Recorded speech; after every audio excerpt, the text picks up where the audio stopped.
नमस्कार विद्यार्थी मित्रांनो, विद्यागुरु अकॅडमीवर तुमचं स्वागत आहे। राज्यसेवा पूर्व परीक्षेसाठी जी आपण लेक्चर सिरीज सुरू केलेली आहे चालू घडामोडींची, त्यामध्ये आत्तापर्यंत जवळपास 7 व्हिडिओज आपले झालेले आहेत आणि आजचा टॉपिक आहे आपला अहवाल व निर्देशांक, ज्याला इंग्लिशमध्ये आपण व्हेरियस रिपोर्ट, सर्वे आणि इंडायसिस अशा नावाने ओळखतो। आता हा करताना एक तुम्हाला गोष्ट लक्षात घ्यायची इथे की मागच्या जर का 2-3 वर्षाचे तुम्ही पेपर्स बघितले, राज्यसेवा पूर्वमध्ये जवळपास 3 प्रश्न अहवाल आणि निर्देशांक या रिलेटेड डायरेक्ट आलेले आहेत आणि म्हणजे 3 प्रश्न म्हणजे 6 मार्क्स तुमचे हा टॉपिक जर चांगला असेल तर त्यावर तुम्हाला मिळू शकतात। आता हा टॉपिक जर आपण बघणार आहे, यामध्ये जवळपास आपण मागच्या 1.5 वर्षात म्हणजे जवळपास मार्च-एप्रिल पर्यंत जे काही अहवाल व निर्देशांक जे महत्त्वाचे आहेत राज्यसेवेच्या दृष्टीने ते कव्हर करण्याचा प्रयत्न केला आहे। आता लेक्चर सुरू करण्याआधी ज्यांनी विद्यागुरु अकॅडमीचे एमपीएससीचा यूट्यूब चॅनल सबस्क्राइब नसेल केलं त्यांनी नक्की सबस्क्राइब करा। यामध्ये सांगण्याचा हेतू हाच आहे की बऱ्याच जणांचे मला म्हणजे डाऊट्स आलेले आहेत की सर करंटच्या सर्व एका ठिकाणी कुठे मिळतील, तर इथे आपण प्लेलिस्ट केलेली आहे। तर त्या प्लेलिस्टमध्ये दिसेल तुम्हाला एमपीएससी करंटची प्लेलिस्ट आहे, त्याचप्रमाणे एमपीएससी सायन्सची वेगळी प्लेलिस्ट केलेली आहे ज्यामध्ये पीवायक्यू ॲनालिसिस 4 वर्षाचे आपल्याला व्हिडिओज दिसतील इथे। सिमिलरली हिस्ट्रीचं जे MPSC topper Girish Parrikar sir आहेत त्यांनी घेतलेले आहे ते पीवायक्यू ॲनालिसिस, त्याबरोबर जिओग्राफी असेल, काही अदर टॉपिक्स असतील, पॉलिटीचे पीवायक्यू ॲनालिसिस असेल, त्यासोबतच एन्व्हायरमेंटचं पीवायक्यू ॲनालिसिस असेल। तर असे व्हेरियस प्लेलिस्ट केले आपण, जिथे तुम्ही प्लेलिस्टवर जाऊन डायरेक्ट टिक केल्यानंतर तुम्हाला हे सर्व प्लेलिस्ट दिसतील, तिथे तुम्ही सर्व व्हिडिओ बघू शकता।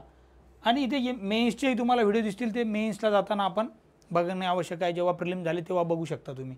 तर त्याआधी आपलं विद्यागुरूचं चॅनल जे आहे ते सबस्क्राइब करा। विद्यागुरूची आपली वेबसाईट पण आहे vidyaguru.mpc.in, तिथेही तुम्ही जाऊन चेक करू शकता आपले वेगवेगळ्या गोष्टी। तर आता यामध्ये सर्वात प्रथम आपण जो अहवाल आहे महत्त्वाचा त्यापासून सुरुवात करूया। जागतिक आनंदी अहवाल 2023, ज्याला आपण इंग्लिशमध्ये काय म्हणतो, वर्ल्ड हॅपीनेस रिपोर्ट, जो 2023 मध्ये आला आहे। आता यामध्ये जाहीर करणारी संस्था माहीत पाहिजे आपल्याला कोणती आहे, UN sustainable development solution network, म्हणजे असं कोणतं तरी एक नेटवर्क आहे जे डेव्हलपमेंट रिलेटेड आणि ते सस्टेनेबल त्याच्यात सोल्युशन देण्याचा प्रयत्न करते, ते हा रिपोर्ट तयार करतात। या अहवालात जनरली आता आपल्याला दिसेल सामाजिक आधार, उत्पन्न, आरोग्य, स्वातंत्र्य, औदार्य, भ्रष्टाचाराची अनुपस्थिती असे 6 प्रमुख घटकांचा विचार करतात, म्हणजे 6 घटक आहे। हा पॉईंट आपल्यासाठी महत्त्वाचा आहे। आता यामध्ये टॉपला कोण आहे तर फिनलँड। हा का लक्षात ठेवायचं, कारण 6व्या वर्षी कंटिन्यू 6 वेळा तो यामध्ये सर्वात आनंदी देश ठरला आहे। म्हणजे टॉपर कंटिन्यू 6 वर्ष एखादा देश आहे या अहवालात, त्याचं नाव नक्कीच सर्वांना माहीत असलं पाहिजे, तो कोणता आहे, फिनलँड आहे, म्हणजे युरोपियन कंट्री आहे। सर्वात शेवटी जर बघितलं तर अफगाणिस्तान दिसेल आपल्याला 137व्या स्थानावर आहे, म्हणजे सर्वात टॉप फिनलँड, सर्वात शेवटी अफगाणिस्तान आहे। म्हणजे सर्वात कमी आनंदी लोक कुठे राहतात तर अफगाणिस्तानमध्ये राहतात, असे या रिपोर्टचं म्हणणं आहे। युक्रेनसारख्या देशात युद्धस्थिती सुरू असून सुद्धा तिथे 92वा क्रमांक आहे, म्हणजे कंपॅरेटिव्हली असं वाटते की युद्ध असेल तर ते तळाला असायला पाहिजे, परंतु तरी 92व्या क्रमांकावर युक्रेनचे जे आनंदी अहवालात त्यांचा नंबर आहे। या अहवालात 137 देशांपैकी भारताचा 126वा क्रमांक आहे, म्हणजे आपल्याला दिसेल की भारताचा रँक बराच खाली आहे। त्यामध्ये आता जर बघितलं आपण तर आधी 2022 मध्ये जो 136 होता, परंतु तिथे कंट्रीज जास्त होते, मग देश जास्त होते। इथे 137 देशांपैकी 126वा भारताचा क्रमांक आहे। आता यामध्ये काही राज्यसेवा पूर्वेला किंवा कोणत्याही परीक्षेला जे येणार आहे आपल्याला, तर तिथे काही गोष्टी लक्षात ठेवायच्या। त्यामध्ये भारताचा क्रमांक किती होता, 126वा, ही पहिली गोष्ट लक्षात ठेवायची। दुसरी की पहिले 5 देश कोणते की जे जागतिक आनंदी अहवालात टॉपमध्ये आहेत, त्यामध्ये पहिला दिसेल तुम्हाला फिनलँड, डेन्मार्क, दुसरा, तिसरा आइसलँड, चौथा इस्रायल आणि 5वा नेदरलँड। आता हा 2023चा आहे, युद्ध सुरू व्हायचं होतं इस्रायलचं, त्यामुळे 4 नंबरला असेल असं आपण मानू शकतो इथे। परंतु पहिले 3ही कंट्री ज्या आहेत त्या एकमेकांच्या थोड्या शेजारीच आहेत युरोपमध्ये, त्यामुळे फिनलँड, डेन्मार्क, आइसलँड हे लक्षात ठेवा। 5वा नेदरलँड, ही पण एक युरोपियन कंट्रीज आहे। शेवटचे 5 देश जर बघितले आपण तिथे तर अफगाणिस्तान सर्वात तळाला आहे, त्यानंतर लेबॅनॉन, सिरिया आणि झिम्बाब्वे। झिम्बाब्वे ही आफ्रिकन कंट्री आहे। बाकीच्या 3ही ज्या कंट्री आहेत त्या इस्रायल आणि तिच्या जवळच्या ह्या 2 आहेत, लेबॅनॉन, सिरिया, आणि अफगाणिस्तान तर आपल्याला माहितीच आहे तिथे सध्या तालिबान राजवट आहे आणि तिथेही पण बरीच युद्धजन्य परिस्थितीच आहे असं म्हणू शकतो आपण। युद्ध जरी नसेल परंतु परिस्थिती तर तशीच आहे तिथे, सिव्हिल वॉरसारखी। आपल्या शेजारील देशांबद्दल बऱ्याचदा असा प्रश्न येऊ शकतो की त्यांच्या रँकिंगमध्ये वरपासून खालीपर्यंत लावा की सर्वात जास्त कोणाचा रँक आहे आणि सर्वात तळाला कोण आहे. तर तिथे आपल्याला दिसेल नेपाळचा 78वा आहे, पाकिस्तानचा 108वा आहे, श्रीलंका 112, म्यानमार 117 आणि बांगलादेश 118. म्हणजे आपला रँक त्यांच्या खाली दाखवण्यात आलेला आहे जागतिक जो आनंदी अहवाल आहे त्यामध्ये. हे गोष्ट आपल्याला कन्फ्यूज होऊ शकते. आपल्याला वाटते की पाकिस्तानला आपल्यापेक्षा खाली रँक असेल, परंतु 108 त्याच्या.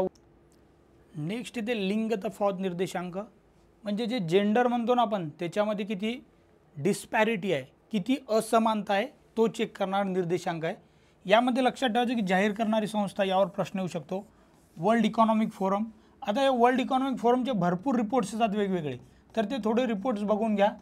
वेगवेगळ्या क्षेत्रात त्यांची नावं काय आहेत. म्हणजे जर का MCQ आला की खालीलपैकी रिपोर्ट कोणती संस्था काढते, तर वर्ल्ड इकॉनॉमिक फोरमचे बरेच रिपोर्ट्स असतात. आपल्याला माहीत असलं पाहिजे की हे 5-6 महत्त्वाचे रिपोर्ट वर्ल्ड इकॉनॉमिक फोरम काढते. त्यानंतर आता याची सुरुवात 2006 मध्ये झाली, त्यामुळे 17वी आवृत्ती आहे. यामध्ये 146 देशांचा सहभाग करण्यात आला होता जेव्हा निर्देशांक काढण्यात आला तेव्हा. निकष जे आहेत 4, त्यामध्ये पहिला बघा आर्थिक सहभाग आणि संधी, की महिलांना किती आर्थिक सहभाग आहे त्या बाजारपेठेमध्ये, त्या देशामध्ये किती संधी आहेत आर्थिक क्षेत्रामध्ये, हा पहिला मुद्दा. दुसरा, त्यांनी शैक्षणिक प्राप्ती किती केलेली आहे. तिसरा, त्यांची आरोग्याची पातळी कशी आहे. आणि चौथं, किती राजकीय सक्षमीकरण झालं आहे. या 4 मुद्द्यांवर हा लिंग तफावत निर्देशांक काढला जातो. या निर्देशांकामध्ये 0 ते 1 असा स्कोअर दिला जातो, ज्यामध्ये 1 जर का स्कोअर असेल तर तिथे पूर्ण लिंग समानता आहे, तो देश तिथे टॉपमध्ये असणार त्या रँकिंगमध्ये. 0 जर असेल तर तिथे पूर्ण असमानता आहे, तिथे म्हणजे महिला आणि पुरुषांमध्ये खूप जास्त तफावत आहे असं म्हणू शकतो. भारतात जर बघितलं आपण 2022 मध्ये आपला 135वा रँक होता, ज्यामध्ये इम्प्रूव्हमेंट होऊन आपण 127 वर आलेलो आहे. म्हणजे कितीची इम्प्रूव्हमेंट झाली तिथे, तर ते लगेच तुम्हाला कळेल की 8 स्थानांनी सुधारणा आपली झालेली आपल्याला दिसेल या 2023च्या निर्देशांकामध्ये. म्हणजे इथं आपण प्रगती केलेली आहे, ही बाब आपल्याला माहीत असणे गरजेचं आहे. त्यामध्ये किती अंतर कमी केलं आपण, तर 64.3% कमी केलं. ही पण एक फॅक्ट्स महत्त्वाची आहे. भारताने आता वेगवेगळे स्तर जर बघितले, तर शिक्षणाचा स्तर जर बघितला आपण, तर त्यामध्ये नाव नोंदणीमध्ये समानता प्राप्त केली आपण. म्हणजे इथे चांगली इम्प्रूव्हमेंट केली, चांगली प्रगती केली असं दिसून येते आपल्याला. इथे सकारात्मक विकास दिसून येतो. आर्थिक क्षेत्रात जे आहे ते प्रमाण जे 36.60% आहे, जिथे आपल्याला एक आव्हान आहे असं म्हणलं जाते की इथे आपल्याला बरीच चांगली कामगिरी करायची आवश्यकता आहे. राजकीय सक्षमीकरण जे आहे त्यामध्ये एक चांगली बाब अशी दिसून येते की 2006 पासूनचं जर आपण बघितलं त्याचा डेटा, तर 2006 मध्ये जे प्रतिनिधित्व त्याच्या कंपॅरिझनमध्ये आता 15.1% जे संसद सदस्य आहेत, खासदार आहेत, ती म्हणजे आत्तापर्यंतची अहवालामध्ये सर्वाधिक प्रतिनिधित्व असणारी म्हणजे सर्वात चांगली कामगिरी आहे. म्हणजे राजकीय सशक्तीकरण जे आहे ते एक चांगल्या प्रमाणात झाल्याचं या अहवालात नोंदणी त्याची झालेली आहे. आता 1 दशकाहून अधिक जे काही जन्माच्या वेळी लिंग गुणोत्तराचं प्रमाण होतं, त्यामध्ये आपण 1.9% चांगली सुधारणा केलेली आहे. म्हणजे 3-4 गोष्टी ज्या आहेत ह्या डायरेक्ट स्टेटमेंटमध्ये येऊ शकतात. हे स्टेटमेंट जर का परीक्षेत आले तर याबद्दल आपल्याला चुकायचं नाही. हे 4ही स्टेटमेंट महत्त्वाचे आहेत, कारण असे प्रश्न विचारले गेलेले आहेत वेगवेगळ्या पूर्व परीक्षांमध्ये. आता यामध्ये अव्वल देश कोणते आहेत, तर चांगली कामं करणारे जे ते युरोपमधली उत्तरेचे जे देश आहेत, जे जागतिक अहवालात पण बघितले आपण आनंदी अहवालात, त्यामध्ये आईसलँड पहिला, दुसरा नॉर्वे, तिसरा फिनलँड, चौथा स्वीडन आहे. शेवटचे देश जर बघितले तर बघा इथेही अफगाणिस्तान एकदम बॉटमला दिसेल 146 नंबरला. म्हणजे शेवटचे जर का काही देश बघितले तर इराण 143, 144ला अल्जेरिया, 145ला चाड आणि अफगाणिस्तान तिथे पण बॉटमला होतं आणि इथे पण आपल्याला बॉटमला दिसेल. आपल्या शेजारचे देश जर बघितले तर बांगलादेश 59, भूतान 103, चीन 107 आणि पाकिस्तान 142. पाकिस्तान इथे आपल्या खाली आहे असं आपण म्हणू शकतो. ठीक आहे. तर ह्या गोष्टी थोड्या आपल्याला लिंग तफावत निर्देशांकामधले टॉपचे कोणते देश आहेत आणि बॉटमचे आणि शेजारी देश कोणते आहेत ते आपण बघून घेतले. त्यानंतर एक इंडेक्स आला होता जो खूप महत्त्वाचा आहे पूर्व परीक्षेसाठी असं म्हणू शकतो आपण. तो म्हणजे जागतिक बहुआयामी गरिबी निर्देशांक, ज्याला इंग्लिशमध्ये आपण काय म्हणतो, मल्टी डायमेन्शनल पॉवर्टी. की पॉवर्टी गरिबीचे वेगवेगळे डायमेन्शन असू शकतात, ते डायमेन्शन बघायचे आणि त्यानुसार मग पॉवर्टी बघायची किती आहे. तर इथे सुरुवात दिसेल 2010 मध्ये झाली. जाहीर करणारी संस्था कोणती आहे, तर UNDP जे म्हणतो आपण, युनायटेड नेशन डेव्हलपमेंट प्रोग्राम ही. आणि त्यासोबत एक दुसरी संस्था कोणती आहे, तर Oxford poverty and human development initiative, ज्याला शॉर्टकटमध्ये OPHI असं म्हणतात. तर UNDP आणि OPHI या दोघांनी मिळून हा निर्देशांक काढला जातो। हे परीक्षेमध्ये विचारू शकतात, नक्कीच ते नोट डाऊन करा तुम्ही। इथे दिसेल तुम्हाला बघा ते, आणि त्याचं नाव पण दिसेल मग ते अनटॅकलिंग ग्लोबल पॉवर्टी वगैरे, आणि त्या दोन्ही संस्थेचे इथे नाव दिसतील तुम्हाला या रिपोर्टवर। आता यामध्ये 3 आयाम आहेत आणि जे आहेत ते 3 आयाम याचे 10 निर्देशक इंडिकेटर्स आहेत। ते 3 आयाम कोणते आहेत यावरही प्रश्न येऊ शकतो की मल्टी डायमेन्शनल पॉवर्टी इंडेक्स काढताना कोणते 3 डायमेन्शन यूज होतात किंवा आयाम होतात। त्यामध्ये आरोग्य, शिक्षण आणि राहणीमानाचा दर्जा हे 3 आयाम आहेत। याचेच जर का आपण बघितले तर आरोग्याचे 2 इंडिकेटर आहेत, इथे दिसेल बघा बालमृत्यू आणि पोषण। शिक्षणाचे पण 2 इंडिकेटर्स निर्देशक आहेत। शिक्षणामध्ये बघा शालेय शिक्षणाची वर्ष आणि शाळेतील उपस्थिती, म्हणजे हे 4 इंडिकेटर्स झाले। राहणीमानाचा दर्जा जे आहे त्याचे 6 इंडिकेटर्स आहेत, ते इथे दिसतील तुम्हाला। स्वयंपाकाचं इंधन, स्वच्छता किती आहे, पिण्याचं पाणी मिळते का, वीज पुरवठा होतो का, गृहनिर्माण कसं झाले आहे, मालमत्ता कशी आहे। ह्या जवळपास 10 इंडिकेटरला कन्सिडर करून तिथे किती गरिबी आहे, तिथे किती पॉवर्टी आहे, ह्या गोष्टी चेक केल्या जातात। आता यातील प्रमुख मुद्दे जर बघितले आपण भारताबाबत काय दिलेले आहेत, तर भारताने दारिद्र्य कमी करण्यात एक उल्लेखनीय कामगिरी दर्शवली आहे। हा केवळ 15 वर्षात 415 दशलक्ष लोकांना गरिबीतून बाहेर काढला आहे। म्हणजे 15 वर्षात जवळपास 415 म्हणजे किती झाले ते, तर यांचं म्हणणं आहे की जर का आपण याला बघितलं तर ते जवळपास 41 कोटी असं होईल त्याचा अर्थ। कारण दशलक्ष जर आपण इथे हे केलं तर आपल्याला दिसेल की 41 कोटी लोकांना बाहेर जर काढलं म्हणजे ही मोठी अचीवमेंट आहे असं म्हणू शकतो आपण। भारत अशा 25 देशांपैकी एक आहे ज्यात 15 वर्षात त्याचे जागतिक MPI मूल्य यशस्वीरित्या निम्मे केलं आहे। म्हणजे हे स्टेटमेंट डायरेक्ट येऊ शकते की कितीने कमी झाले, तर निम्म म्हणजे जर का 100 लोक त्या देशातले पॉवर्टीत होते तर 50 लोकांना त्यांनी गरिबीतून बाहेर काढले। 2005-06 मध्ये भारतात 55.1% गरिबीचं प्रमाण होतं, म्हणजे 64.5 दशलक्ष कोटी लोक जे होते ते गरिबीचे प्रमाण तिथे होतं असं म्हणलं जाते। एकत्रित प्रयत्न आणि प्रभावी धोरणांमुळे काय झालं, 2019 ते 21 मध्ये दारिद्र्य दर जो आहे तो 16.4% पर्यंत घसरला आहे। राहणीमानात यामुळे आपण म्हणू शकतो की लक्षणीय सुधारणा दिसून येते। भारतात अजूनही 23 म्हणजे कोटी, असं 23 कोटी डायरेक्ट लक्षात ठेवू शकता तुम्ही, अधिक लोक गरिबीत जगत आहेत असं या रिपोर्टमध्ये सांगण्यात आलं आहे। भारतात अंदाजे 18.7% लोक भारित निर्देशांकाच्या 20 ते 33 मध्ये वंचित असलेल्या लोकांच्या श्रेणीत येतात। पोषणापासून वंचित जर बघितलं तर 11.8% आहे आणि बालमृत्यू प्रमाण जर पडलं तर 1.5% आहे असं या निर्देशांकामध्ये सांगण्यात आलेलं आहे। आता यामध्ये आपल्याला लक्षात ठेवायचं जागतिक स्तरावर काय, तर जागतिक स्तरावर 110 देशांमध्ये 1.1 अब्ज लोक एकूण लोकसंख्येच्या म्हणजे 18% जगाची जी लोकसंख्या आहे ते तीव्र बहुआयामी दारिद्र्यात राहतात। त्यामध्ये जर बघितलं आपण तर सर्वात जास्त कुठं आहे, तर उपसहारा आफ्रिकेत आणि दक्षिण आशियामध्ये। याची आकडेवारी डायरेक्ट लक्षात नाही जरी ठेवली, ही फक्त आकडेवारीवरची लक्षात ठेवा की जगात किती आहे 18% आणि 1.1 अब्ज। बाकी उपसहारा आणि दक्षिण आशियामध्ये जर बघितलं तर यामध्ये आपण म्हणू शकतो की 6 पैकी 5 लोक जे आहेत ते गरिबीत राहतात, दक्षिण आशिया आणि उपसहारा आफ्रिकेत बघितलं। यामध्ये जर बघितलं तर 18 वर्षाखालील मुलांचं जागतिक स्तरावर जे प्रमाण आहे त्यांचं गरिबी दर जो आहे तो 27.7%, म्हणजे 100 जर का मुलं बघितले आपण तर त्याच्यातले 27.7% म्हणजे 27.7 मुलं जे आहेत 100 पैकी ते गरिबीत राहतात असं या अहवालात म्हणलेलं आहे। आता इथे दिसतील तुम्हाला 3 dimension, health, education, living standard इंग्लिशमध्ये, आणि त्याचे मग 10 इंडिकेटर जे आहेत ते इंग्लिशमध्ये तुम्हाला इथे दिसून येतील। आता यामध्ये काही गोष्टी आपण अजून एक्स्ट्रा लक्षात ठेवूयात, ह्या रिलेटेड आहेत आता की जसं जागतिक लेवल आपण बघितलं की UNDP आणि जी ऑक्सफर्डची जी आहे पॉवर्टी इनिशिएटिव्ह घेणारे डेव्हलपमेंट इनिशिएटिव्ह, त्या दोघांनी जो जसा एक इनिशिएटिव्ह घेऊन एक निर्देशांक काढला आहे, सेम नीती आयोग जे आहे आपलं भारताचं त्यांनी एक राष्ट्रीय लेवलवर गरिबी निर्देशांक काढलेला दिसून येतो आपल्याला। त्याचं नाव आहे राष्ट्रीय बहुआयामी गरिबी निर्देशांक। इथे दिसेल तुम्हाला India multi dimensional poverty index a progress through 2023, आणि इथे बघा त्यांचे पार्टनरमध्ये त्या दोन्ही संस्था आहेत, OPHI पण आणि युनायटेड नेशन डेव्हलपमेंट प्रोग्राम पण आहे। आणि हा रिपोर्ट मग आझादी का अमृत महोत्सव त्या वर्षी काढलेला आहे, त्यामुळे त्याला एक अजून एक वेगळं सिग्निफिकन्स आहे। नीती आयोगाने नवी दिल्ली येथे 17 जुलै 2023 रोजी राष्ट्रीय बहुआयामी दारिद्र्य निर्देशांक एक प्रगती 2023 अहवाल प्रसिद्ध केला। आता यामध्ये काय काय होतं, तर पहिली आवृत्ती आहे 2021 मध्ये निघाली होती, म्हणजे ही तिसरी आवृत्ती आहे। जागतिक बहुआयामी दारिद्र्य क्रमवारीत भारताचे स्थान सुधारण्याच्या मोठ्या उद्दिष्टासह सर्वसमावेशक सुधारणा कृती योजना तयार करण्याचा प्रयत्न करते। म्हणजे या इंडेक्सचा, या रिपोर्टचा काय उद्दिष्ट आहे तर ते इथे कळेल की आपल्याला की जागतिक क्रमवारीत आपण कसं इम्प्रूव्ह करेल, हे याच्या मागचं एक ऑब्जेक्टिव्ह आहे।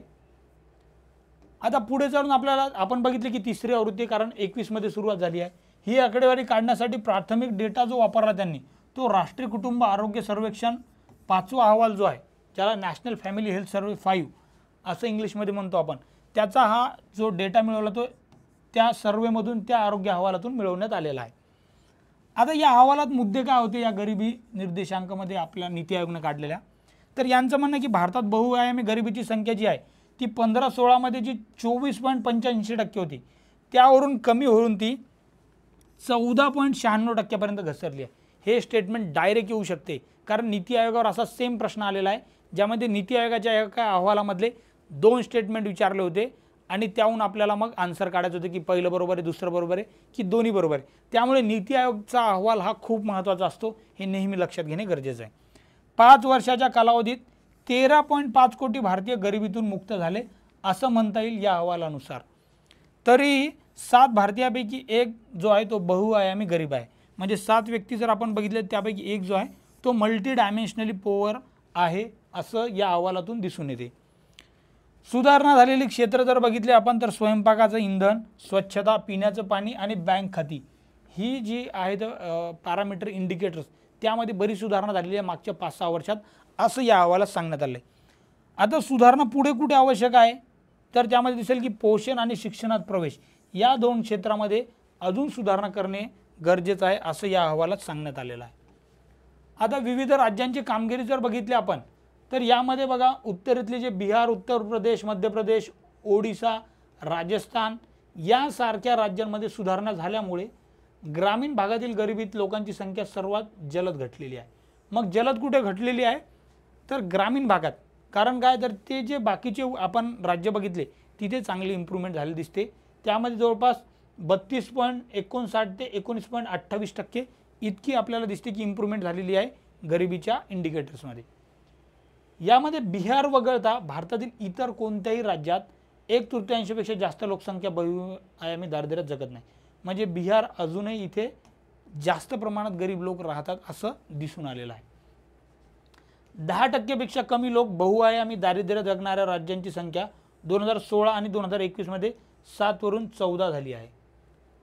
म्हणजे 10% जो काय होता कमी लोक राहणारे, म्हणजे ही इम्प्रूव्हमेंट आहे की आता असे राज्य आहेत की तिथे 10% पेक्षा कमी लोक गरीब आहेत। मग ते पहिले 7च राज्य होते ते डायरेक्ट डबल झाले की 14, म्हणजे 14 राज्यांमध्ये आता 10%पेक्षा कमी लोक गरीब आहेत। म्हणजे हा एक चांगला आपल्यासाठी म्हणू शकतो की इंडिकेटर आहे, चांगली कामगिरी आहे। त्यानंतर नीती आयोगाचा नेक्स्ट इंडेक्स आपल्याला लक्षात घ्यायचा आहे, जो आरोग्य रिलेटेड त्यांनी काढलेला आहे। त्याची सुरुवात 2017 झालेली आहे। आता यामध्ये कसं आहे तर 3 जण त्यामध्ये इन्व्हॉल्व आहेत हा निर्देशांक काढण्यामध्ये। एक स्वतः नीती आयोग, त्यांना सहकार्य कोणाचं आहे तर एक आरोग्य आणि कुटुंब कल्याण मंत्रालय आहे आणि दुसरी कोण आहे तर जागतिक बँक आहे। यांच्या सहकार्याने हा आरोग्य निर्देशांक काढला जातो। तो इथे दिसेल तुम्हाला, healthy state progress in India report on rank of state and union territories health index असं त्याचं नाव देण्यात आलेलं आहे। आता याचं उद्दिष्ट काय ते बघूयात एकदा। आरोग्य परिणाम, आरोग्य प्रणालींच्या कामगिरीवर प्रगतीचा मागोवा घेणे, क्रमवारी लावणे, निरोगी स्पर्धा विकसित करणे, राज्य आणि केंद्रशासित प्रदेशांमध्ये क्रॉस लर्निंगला प्रोत्साहन देणे। म्हणजे एखाद्या राज्याने जर चांगलं केलं असेल केरळसारख्या तर त्याच्यातली लर्निंग बिहारसारख्या राज्याने करणे की तिथे कोणती चांगल्या गोष्टी होत आहेत ते आपण आपल्या इकडे इम्प्लिमेंट करू शकतो, त्याला म्हणतात क्रॉस लर्निंग। आता याचा निकष काय तर आरोग्य परिणाम, प्रशासन आणि माहिती प्रक्रिया। आता श्रेणीमध्ये जर बघितलं तर 3 श्रेणीमध्ये रँकिंग केली जाते की मोठ्या राज्यांची वेगळी रँकिंग असते, लहान राज्यांची वेगळी आणि केंद्रशासित प्रदेशांची वेगळी।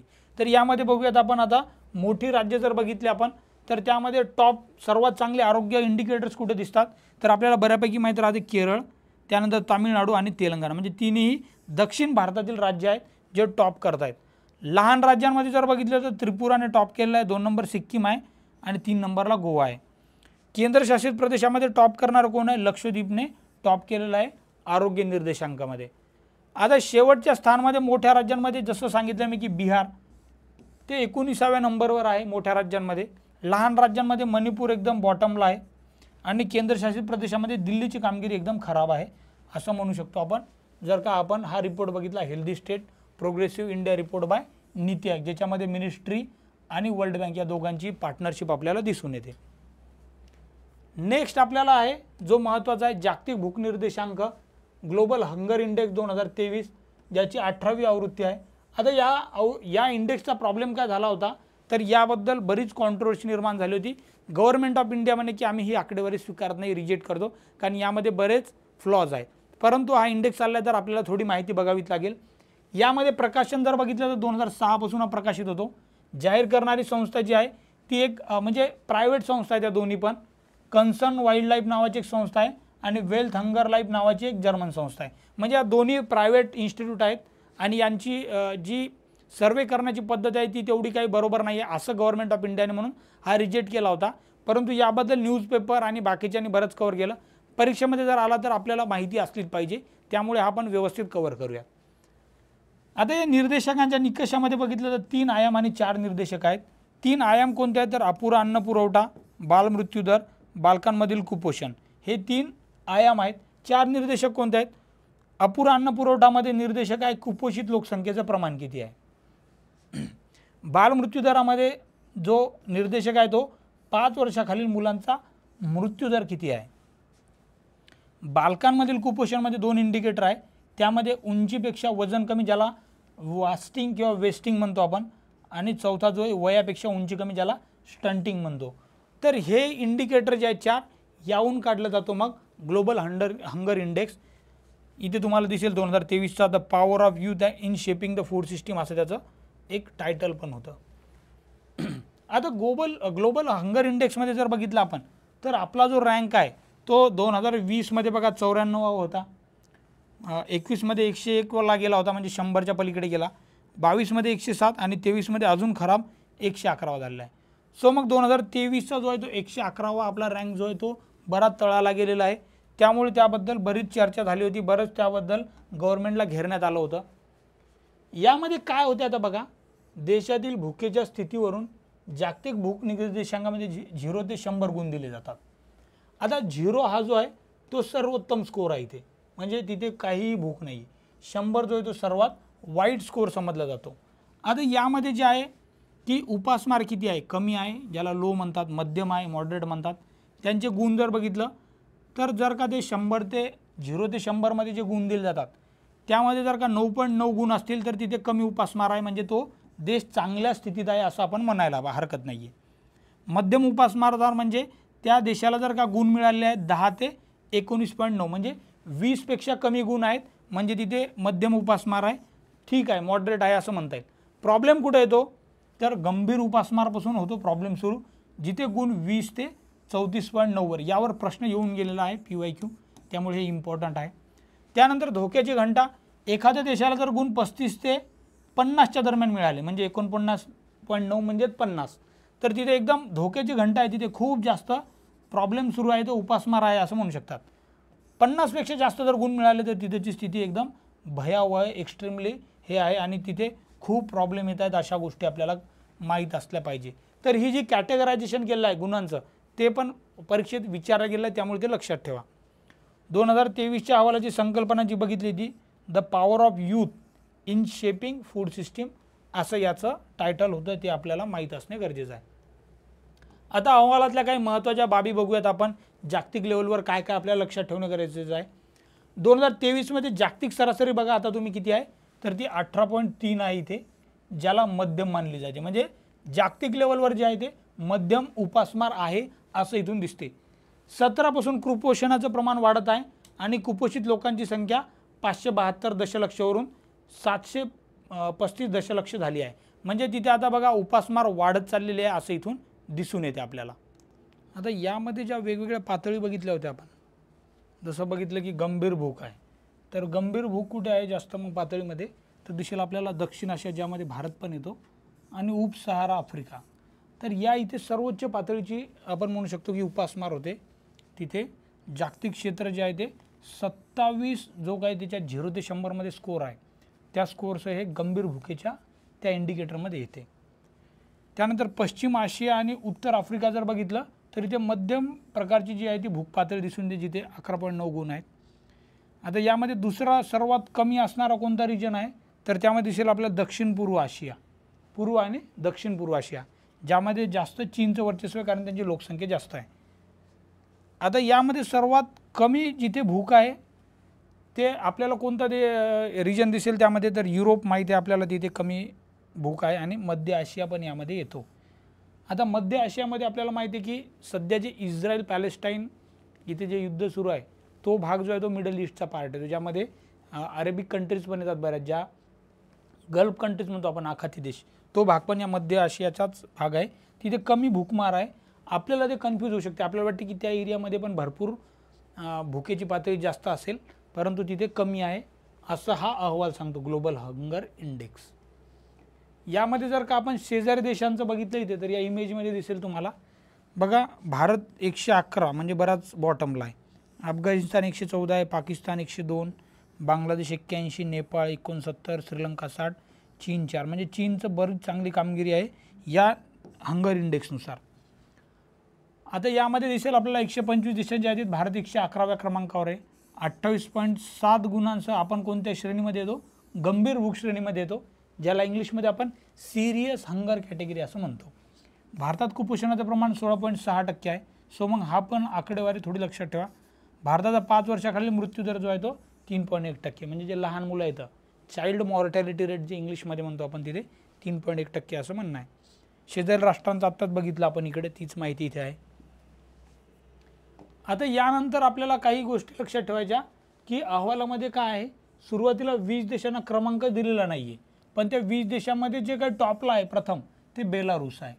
म्हणजे तिथे विचारतात की दुसरा क्रमांक कोणाचा आहे, तिसरा आहे, तर त्यांनी ते क्रमवारी दिलेलीच नाही आहे पहिल्या 20 देशांना, कारण त्यांचं म्हणणं आहे की ती कॅटेगरी करायला जे काही रँक पाहिजे, जे काही मार्क्स पाहिजे, जे काही गुण पाहिजे ते कोणीच मिळवू शकलं नाही. मग यामध्ये दिसेल पहिले 5 देश जे आहेत त्या लिस्टमध्ये त्या बेलारूस दिसेल, बोस्निया आणि हर्झगोव्हिना दिसेल, चिली आणि चीन असे देश तुम्हाला दिसतील तिथे त्या लिस्टमध्ये, परंतु त्यांना रँकिंग केलेलं नाही त्यांनी. शेवटचे 5 देश जे आहेत त्यामध्ये आपल्याला दिसेल की सर्वात खाली बॉटमला कोणता आहे तर हा एकदम बॉटमला आहे मध्य आफ्रिकन प्रजासत्ताक, सेंट्रल आफ्रिकन रिपब्लिक, CAR असं म्हणतात त्याला. त्यानंतर मादागास्कर आहे, येमेन आहे, प्रजासत्ताक ऑफ काँगो आणि लेसोथो आहे. आणि मोस्टली या कंट्रीच्या दिसतील त्या तुम्हाला कुठलच्या दिसतील तर या आफ्रिकन कंट्री दिसतील तुम्हाला. एक येमेन जर का आशियान कंट्री सोडली आशियामधली तर बाकीचे सगळ्या ज्या आफ्रिकेमधल्या ज्या आहे तिथे आपल्याला दिसेल की खूप जास्त हंगर आहे, भूक आहे. त्यानंतर एक निर्देशांक आहे, वृत्तपत्र स्वातंत्र्याबद्दल बोलतो तो. जाहीर करणारी संस्था ही महत्त्वाची, ही इम्पॉर्टंट आहे, रिपोर्टर्स विदाऊट बॉर्डर. यावर UPSCला प्रश्न विचारलेला आहे मागे एकदा, तर MPSC पण जर का त्यांना इम्पॉर्टंट वाटलं तर यावर प्रश्न विचारू शकतो की कोण जाहीर करते हा वृत्तपत्र स्वातंत्र्य निर्देशांक. 2002 पासून हा दरवर्षी जाहीर केला जातो. एकूण 180 देशांची क्रमवारी जाहीर करतात ते. मूल्यमापनाचे निकष जर बघितले आपण तर राजकीय संदर्भ एक आहे, कायदेशीर चौकट, तिसरा जो आहे तो आर्थिक संदर्भ देतात, चौथ्यामध्ये सामाजिक सांस्कृतिक संदर्भ आणि पाचवा जो आहे सुरक्षितता. म्हणजे तिथलच्या इन जनरल जे काही वृत्तपत्र आहेत त्यांना या 5 इंडिकेटरमध्ये ते मार्क्स देतात की यानुसार कसे कसे ते तिथे मूल्यमापन होते का. तर क्रमवारीमध्ये 0 ते 100 पर्यंतचा स्कोर असतो. इथे 100 हा जो आहे तो सर्वोत्तम संभाव्य स्कोर आणि 0 हा सर्वात वाईट स्कोर समजला जातो. 2023चा बघितलं तर भारताचा क्रमांक 161 होता 150 पैकी, इथे दिसेल तुम्हाला. 2023चा जो आहे तो 161 आहे. 2022मध्ये जर बघितलं तर आपला 150 होता, म्हणजे अजून आपला खराब झाला असं म्हणता येईल. आपले शेजारी जर बघितले तर बघा, भूतानचा 90 आहे, श्रीलंकेचा 135, पाकिस्तानचा 150, अफगाणिस्तानचा 152 आणि बांगलादेशचा 163. म्हणजे अफगाणिस्तानपेक्षा वाईट स्कोअर आपला या निर्देशांकाने दाखवला आहे. त्यामुळे अशा निर्देशक थोडे डाऊटफुलही असतात, कारण अफगाणिस्तानमध्ये तर तुम्हाला माहिती आहे तालिबानमुळे तर अजून वृत्तपत्रांवर गदा आलेली आहे. परंतु आता हा आलेला अहवाल तर आपल्याला करणे गरजेचं आहे. ठीक आहे. आता यामध्ये मग एकदम बॉटमला दिसतात आपल्याला ह्या काही कंट्री, चायना, मेक्सिको वगैरे, ज्या 172 रँकला आहेत. त्यानंतर एक महत्त्वाचा इंडेक्स येतो ग्लोबल लिव्हेबिलिटी, म्हणजे राहणीमान. राहणीमान म्हणजे इथे दिसेल बघा, आता शहरांमध्ये व्यक्तींच्या जीवनशैलीसमोरील किती आव्हाने आहेत आणि किती चांगल्या प्रकारे ते राहू शकतात, याहून तो ग्लोबल लिव्हेबिलिटी इंडेक्स. लिव्हेबिलिटीचा मिनिंग ते की राहण्यायोग्य किती आहे. आता ही जाहीर करणारी संस्था कोणती आहे तर इकॉनॉमिक इंटेलिजन्स युनिट आहे. Economic intelligence unit. यावरही प्रश्न येऊ शकतो, हे थोडं व्यवस्थित लक्षात ठेवा म्हणून लिहितो मी इथे. याचे निकष जर बघितले आपण तर आरोग्य सेवा, संस्कृती, पर्यावरण, शिक्षण आणि स्थिरता या 5 निकषांवर तो काढला जातो. भारतातून जर बघितलं आपण तर नवी दिल्ली आणि मुंबई यांचा 141वा क्रमांक आहे नवी दिल्लीचा आणि मुंबईचा 144वा. सॉरी 141 वर दोन्ही आहेत आणि चेन्नई जे आहे ते 144 वर आहे. यामध्ये थोडं कन्फ्युजन होऊ शकते आपलं, तर हे कन्फ्युजन नको व्हायला. चेन्नईचा 144वा आहे, दिल्ली आणि मुंबई जे आहेत ते 141 वर आहे त्या रँकमध्ये. असं दिसेल तुम्हाला बघा. इकॉनॉमिक इंटेलिजन्स युनिट EIU, त्यांचा ग्लोबल लिव्हबिलिटी इंडेक्स आणि त्याच्या टायटलमध्ये दिसेल आपल्याला ऑप्टिमिझम अमिड इन्स्टॅबिलिटी, की एक आशावादीपणा. सध्या आपल्याला दिसते की जग थोडं जे इन्स्टेबल झालेलं आहे, कोविड असेल किंवा त्यानंतर जी युद्धजन्य परिस्थिती आहे त्याबद्दल आशावादी किती असतो असं त्याचं मिनिंग आहे. या क्रमवारीत जर का अव्वल देश बघितले की जिथे खूप राहण्यायोग्य वातावरण आहे, त्यामध्ये बघा ऑस्ट्रियाची जी राजधानी व्हिएन्ना, हे ऑस्ट्रेलिया नाही आहे, हे ऑस्ट्रिया आहे, ही युरोपियन कंट्री आहे. त्यानंतर कोपनहेगन डेन्मार्कमधील, त्यानंतर मेलबर्न आणि सिडनी हे ऑस्ट्रेलियामधले 2 ठिकाणं आहेत ज्यामध्ये राहणे एकदम योग्य वातावरण आहे असं हा इंडेक्स म्हणतो.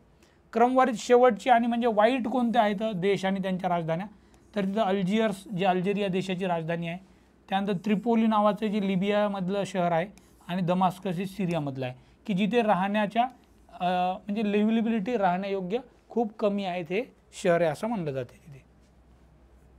पुढचा महत्त्वाचा इंडेक्स दिसेल आपल्याला शांतता, ग्लोबल पीस इंडेक्स. हा काढणारा कोण आहे, जाहीर करणारी संस्था the institute of economics and peace. इथे हा रिपोर्ट दिसेल तुम्हाला ग्लोबल पीस इंडेक्स आणि इथे दिसेल तुम्हाला IEP म्हणजेच institute of economics and peace. याची जर आवृत्ती बघितली आपण तरी 17वी आहे, 2009 पासून सुरुवात झालेली आहे. एकूण 163 देश याच्यात सर्वेक्षणात नोंदवण्यात आलेले आहेत. यामध्ये आता शांततेचे जे मोजमाप करायचे निकष होते हे 3 निकष होते, 3 क्षेत्र होते. एक कोणतं होतं सामाजिक सुरक्षा आणि सुरक्षा किती आहे तिथे, चालू असलेल्या देशांतर्गत आंतरराष्ट्रीय संघर्ष आणि सैनिकीकरण. ठीक आहे, म्हणजे असे 3 गोष्टी आपल्याला दिसतील आपल्याला. त्यानंतर भारताची जर शांतता क्रमवारी बघितली तर हा आपल्याला क्रमांक लक्षात ठेवायचा बरोबर 126वा आहे आणि कितीपैकी आहे तर 163 देशांमधला आहे. ही गोष्ट लक्षात ठेवायची. म्हणजे यामध्ये 2 गोष्टी तर विसरायच्याच नाही आपण. एक म्हणजे आपला रँक किती आहे, दुसरं जाहीर करणारी संस्था कोणती आहे, institute of economics and peace. ह्या 2 गोष्टी जर व्यवस्थित लक्षात ठेवल्या तर मला वाटते यावर प्रश्न आला तर इथेच कुठेतरी येऊ शकतो. आता याबद्दल अजून थोडक्यात जर का बघितलं आपण तर यामध्ये पहिले 5 आणि शेवटचे 5 देश बघूयात आपण. यामध्ये बघा आईसलँड, नावातच कळते एकदम आईस थंड आहे तर शांतता पण आहे तिथे. मग त्यानंतर डेन्मार्क, आयर्लंड, न्यूझीलंड एक आपल्या इकडचा दिसेल आपल्याला आणि ऑस्ट्रिया. अगेन ही युरोपियन कंट्रीज आहेत बघा, Iceland, Denmark, Ireland, Austria. New Zealand जो आहे तो आपल्याला दिसेल की आपल्या आशियामधला एक देश आहे पण तो ऑस्ट्रेलियाच्या तिकडेच आहे, परंतु त्यांचं कल्चर जे आहे ते बऱ्यापैकी या देशांसारखंच आहे. शेवटचे 5 देश जर बघितले आपण तर त्यामध्ये बघा दिसेल तुम्हाला दक्षिण सुदान, इथून सुरुवात होते आणि सर्वात खाली जे आहे ते अफगाणिस्तान आहे. म्हणजे दक्षिण सुदान, इराक, सिरिया, येमेन आणि अफगाणिस्तान. युद्ध आहे किंवा युद्धजन्य परिस्थिती जरी आहे त्या देशांमध्ये, मग तिथे शांतता कशी राहणार आहे. यामध्ये निकष बघा, आता जागतिक शांतता बिघडलेली आहे. सलग 9व्या वर्षी जागतिक शांततेची सरासरी पातळी खालावलेली आहे, कारण बऱ्याच ठिकाणी रशिया युक्रेन असेल, पॅलेस्टाईन हमास असेल किंवा मग येमेन तिकडचा संघर्ष असेल, असे बरेच संघर्ष चालू आहेत. आफ्रिकेमध्येही असतील सुदानवाले. त्यामुळे मग जागतिक शांतता बिघडली असं म्हणायला काही हरकत नाही. जागतिक संघर्षामुळे होणारे मृत्यू पण वाढलेले आहेत असं त्यांचं म्हणणं आहे. त्यामुळे खर्च पण वाढलेला आहे.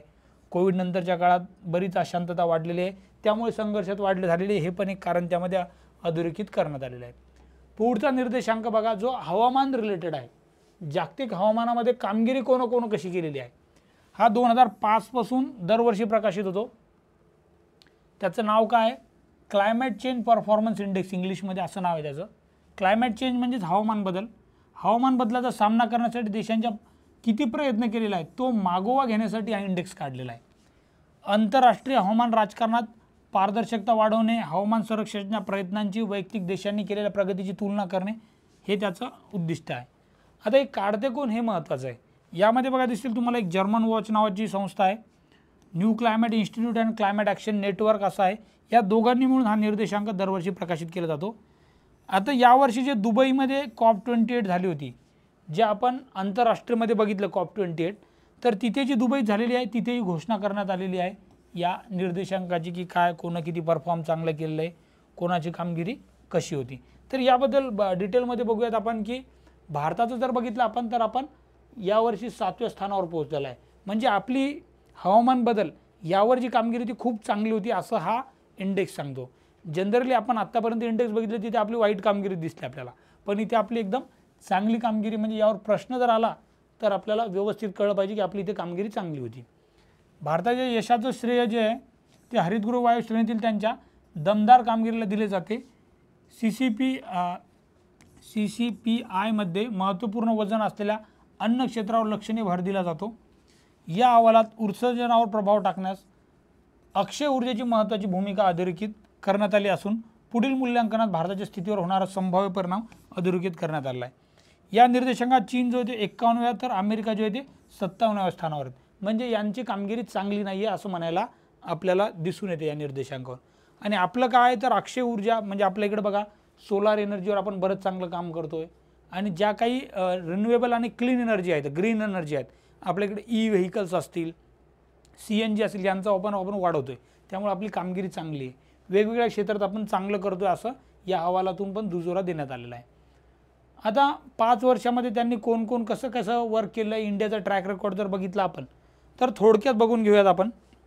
बघा 2014 मध्ये आपण 31व्या रँकवर होतो, मग तिथून 25, 20, 14, 11, 9, 10, 10, 8 आणि 7 वर आले। मग लक्षात कोणतं ठेवणार तुम्ही 2014चा 31वा रँक आणि 2023चा 7वा रँक, हे दोनच गोष्टी लक्षात ठेवा। बाकीच्या गोष्टी आपण तितक्या डिटेलमध्ये नाही लक्षात ठेवलं तरी चालतील।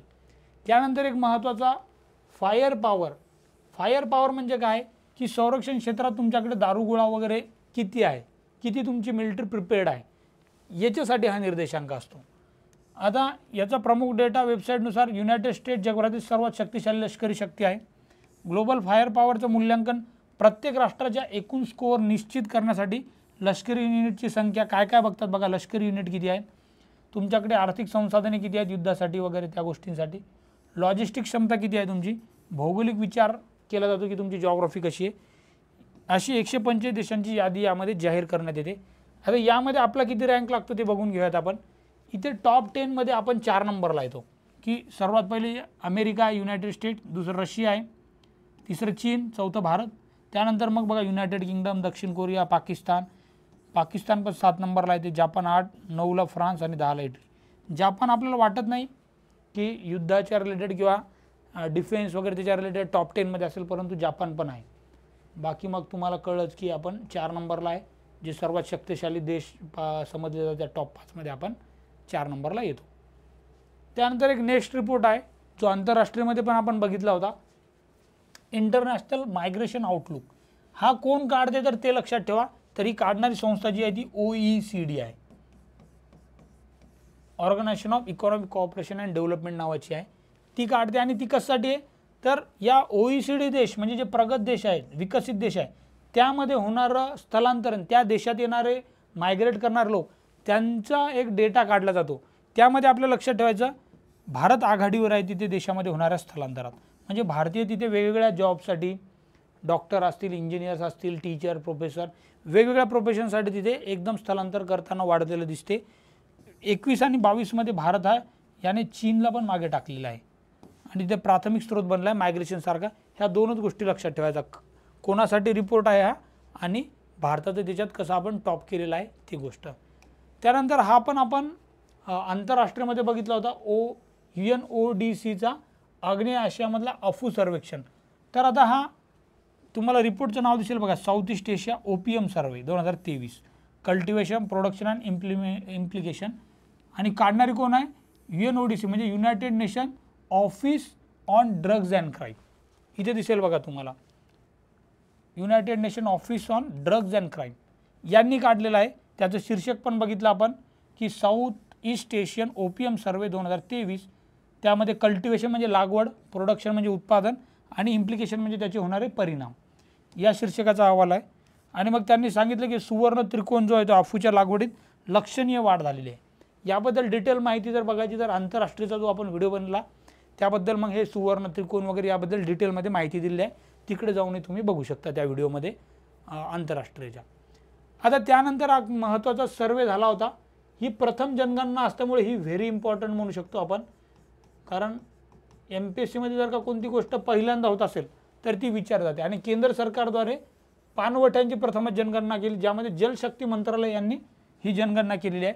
उद्दिष्ट काय?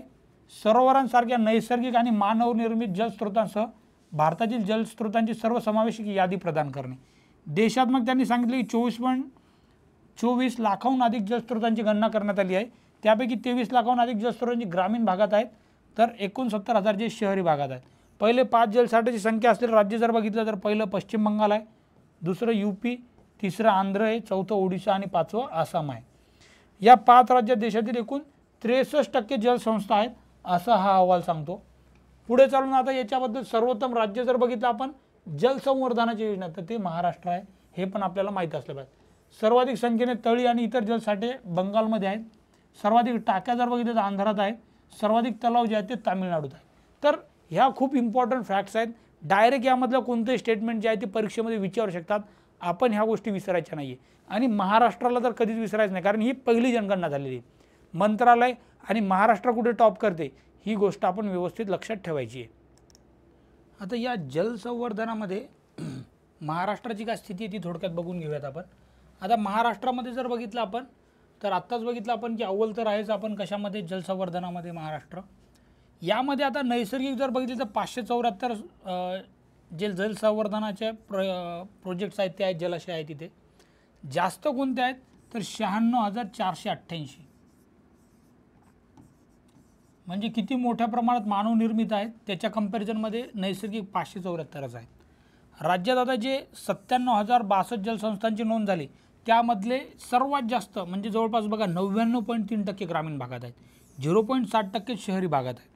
आणि राज्यातील एकूण जे आहे ते जलसाठे ते सार्वजनिक मालकीचे आहेत असंही त्यामध्ये आपल्याला लक्षात घेणे गरजेचं आहे की ते सार्वजनिक आहेत की प्रायव्हेट मालकीचे मग बघा 0.3% असेल फक्त. म्हणजे 98.9% जे आहेत ते सध्या वापरात आहेत. किती तर 98.9% जे आहेत ते वापरात आहेत. आता जे भारतातले टॉप 5 जिल्हे जे आहेत त्यामधले 3 जिल्हे जे आहेत ते महाराष्ट्रातले आहेत. त्यामध्ये छत्रपती संभाजीनगर पहिलं, दुसरं जालना आणि तिसरं नाशिक हे आपल्याला दिसतील की जलाशयच्या बाबतीत जिल्हे आहेत. पुढे चालून आता आपण जर बघितलं तर हे जिओग्राफीमध्ये जे आपण स्टडी करतो की वॉटर बॉडीज म्हणजे जे पाण्याचे जलाशय त्याचं प्रमाण भारताच्या लेवलवर जर बघितलं आपण तर पॉन्ड्स त्यामध्ये 60% जे टँक असतात ते 15.7, जे वॉटर कन्झर्वेशन स्कीम असतात आपल्या जलयुक्त शिवारसारखी तळी वगैरे टँक्स तयार केलेले चिकड्या ते 9.3% आहेत. रिझर्वॉयर 12.1% आहेत. जे सरोवर आहेत ते 0.9 म्हणजे लेक्स आणि बाकीचे 2.5%.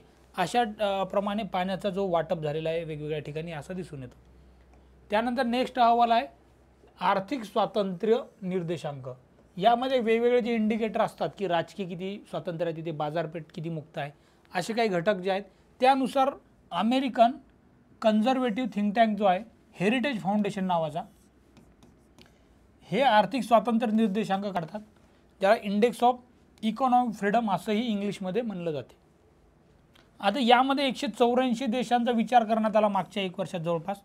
यामध्ये आपला जो स्थान आहे तो 131वा स्थान आहे 184 देशांपैकी. आणि आपले गुण जर बघितले तर 52.9 असे गुण इथे दाखवलेले आहेत. त्यामुळे आपला जो एवढा खाली स्थान आहे त्यामुळे आपल्याला मोस्टली अनफ्री की तिथे फ्रीडम कमी आहे, ते आर्थिक स्वातंत्र्य कमी आहे असं या अहवालात म्हणलं गेलेलं आहे हेरिटेज फाउंडेशनच्या, असं आपल्याला इथे दिसून येते.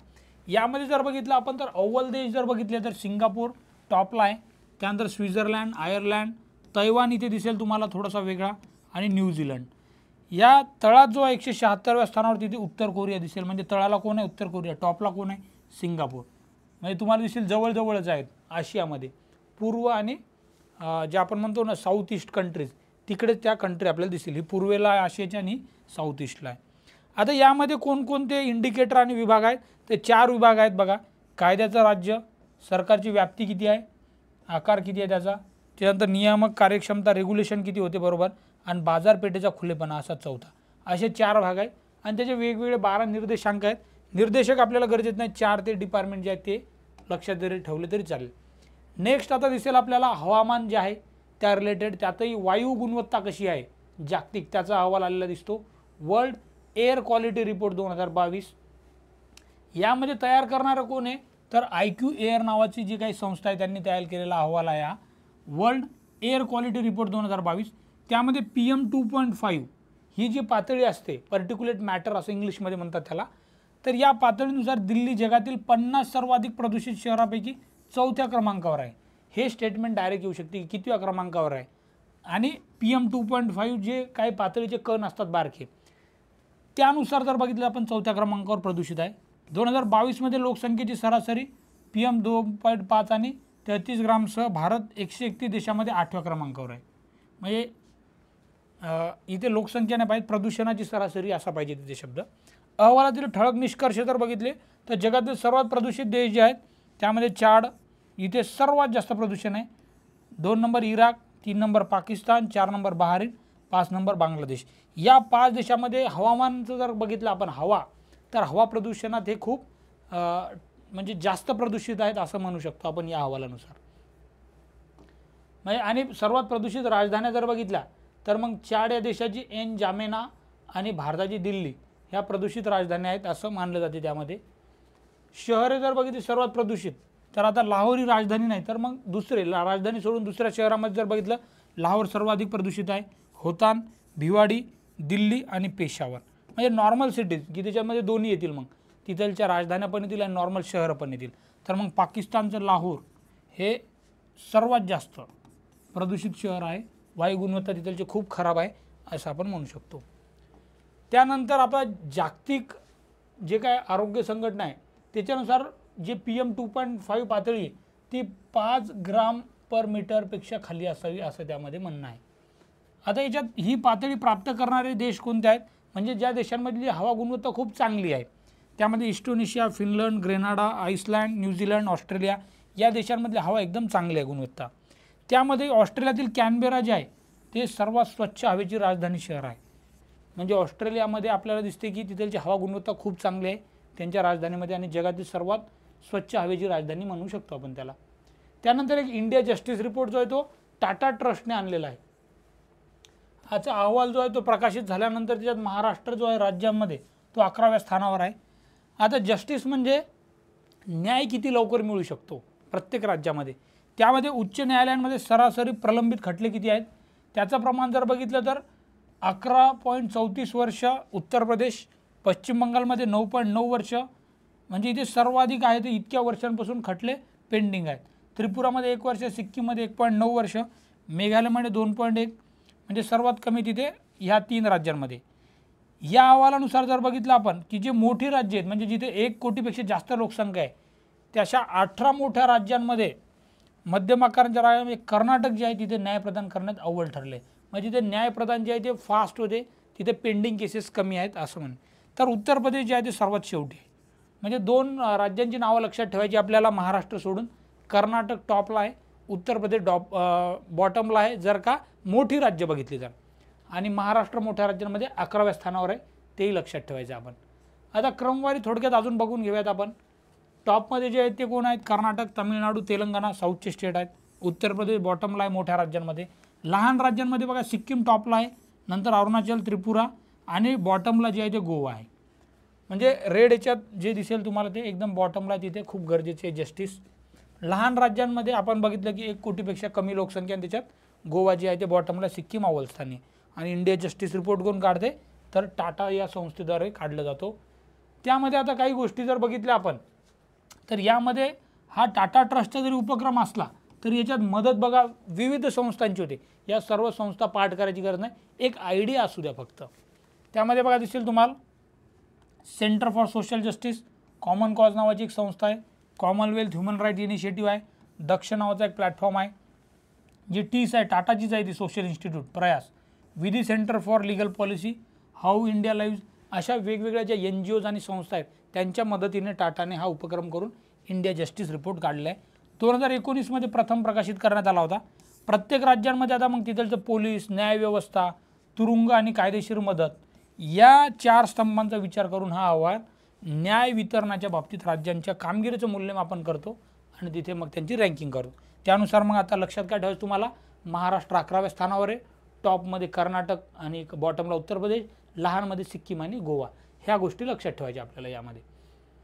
नेक्स्ट आता भारतातील रस्ते अपघात 2022 मध्ये एक अहवाल आलेला आहे, रोड ॲक्सिडेंट्स इन इंडिया नावाचा, जो रस्ते वाहतूक आणि महामार्ग मंत्रालयाने प्रकाशित केलेला आहे. हा अहवाल जो आहे तो एशिया पॅसिफिक रस्ते अपघात डेटा म्हणजे APRAD या प्रकल्पाअंतर्गत माहितीवर आधारित आहे. हे विशेषतः कोण काढते मग हा एशिया पॅसिफिकचा, तर युनायटेड नेशनची एशिया पॅसिफिक या भागासाठी जी एक इन्स्टिट्यूट आहे UN एस्केप नावाची, त्याच्या सदस्य देशांसाठी ही प्रणाली विकसित केलेली आहे, सॉफ्टवेअर टूल विकसित केला आहे. त्यानुसार हे रस्ते अपघातांवर देखरेख ठेवतात. यामध्ये ग्रामीण विरुद्ध शहरी अपघातात जर बघितलं तर सुमारे 68% रस्ते अपघात मृत्यू ग्रामीण भागात झाले आहेत. देशातील एकूण अपघाती मृत्यूंमध्ये शहरी भागाचा डेटा 32%. म्हणजे जे वाटते त्याच्यापेक्षा उलटा डेटा आहे. आपल्याला काय वाटते की शहरी भागांमध्ये जास्त ॲक्सिडेंट असतील, परंतु ते उलटं दिसते आपल्याला. 38% जे काही ॲक्सिडेंट झाले ते ग्रामीण भागात झालेले आहे. वाहन श्रेणी जर बघितली आपण एकूण अपघातात आणि मृत्यू दोन्हीमध्ये जो आहे तो दुचाकींचा सलग दुसऱ्या वर्षी सर्वाधिक वाटा होता. म्हणजे तुम्हाला कळतंय का, आपल्याला वाटते की शहरी भागात जास्त ॲक्सिडेंट होतील, पण उलट आहे ग्रामीण भागात. सेम आपल्याला काय वाटते की मोठी वाहने 4 व्हीलर किंवा मग जे मोठे टेम्पो वगैरे ट्रक असतात त्यांचं नाही आहे, तर इथे 2 चाकी म्हणजे 2 व्हीलर जे आहे दुचाकी त्यांचा अपघातात सर्वाधिक वाटा आहे. कार, जीप आणि टॅक्सीसह हलकी वाहने दूरच्या द्वितीय क्रमांकावर येतात. म्हणजे बघा बाकीचे मग ते द्वितीय क्रमांकावर येतात. त्यामुळे आपल्याला या अहवालातून हेच कळते की आपले जे काही समज असतात त्यापेक्षा वेगळा डेटा आपल्याला दिसतो. आता रस्ता वापरकर्ता श्रेणीमध्ये जर बघितलं तर दुचाकी स्वारांचा एकूण मृत्यूंमध्ये सर्वाधिक वाटा होता, जे 2022 मध्ये रस्ते अपघाती मृत्यू पडलेल्या 44.5% लोकांचं प्रतिनिधित्व करतात. पादचारी रस्ता वापरकर्ते हे 19.5% मृत्यूचा द्वितीय क्रमांकाचा आहे.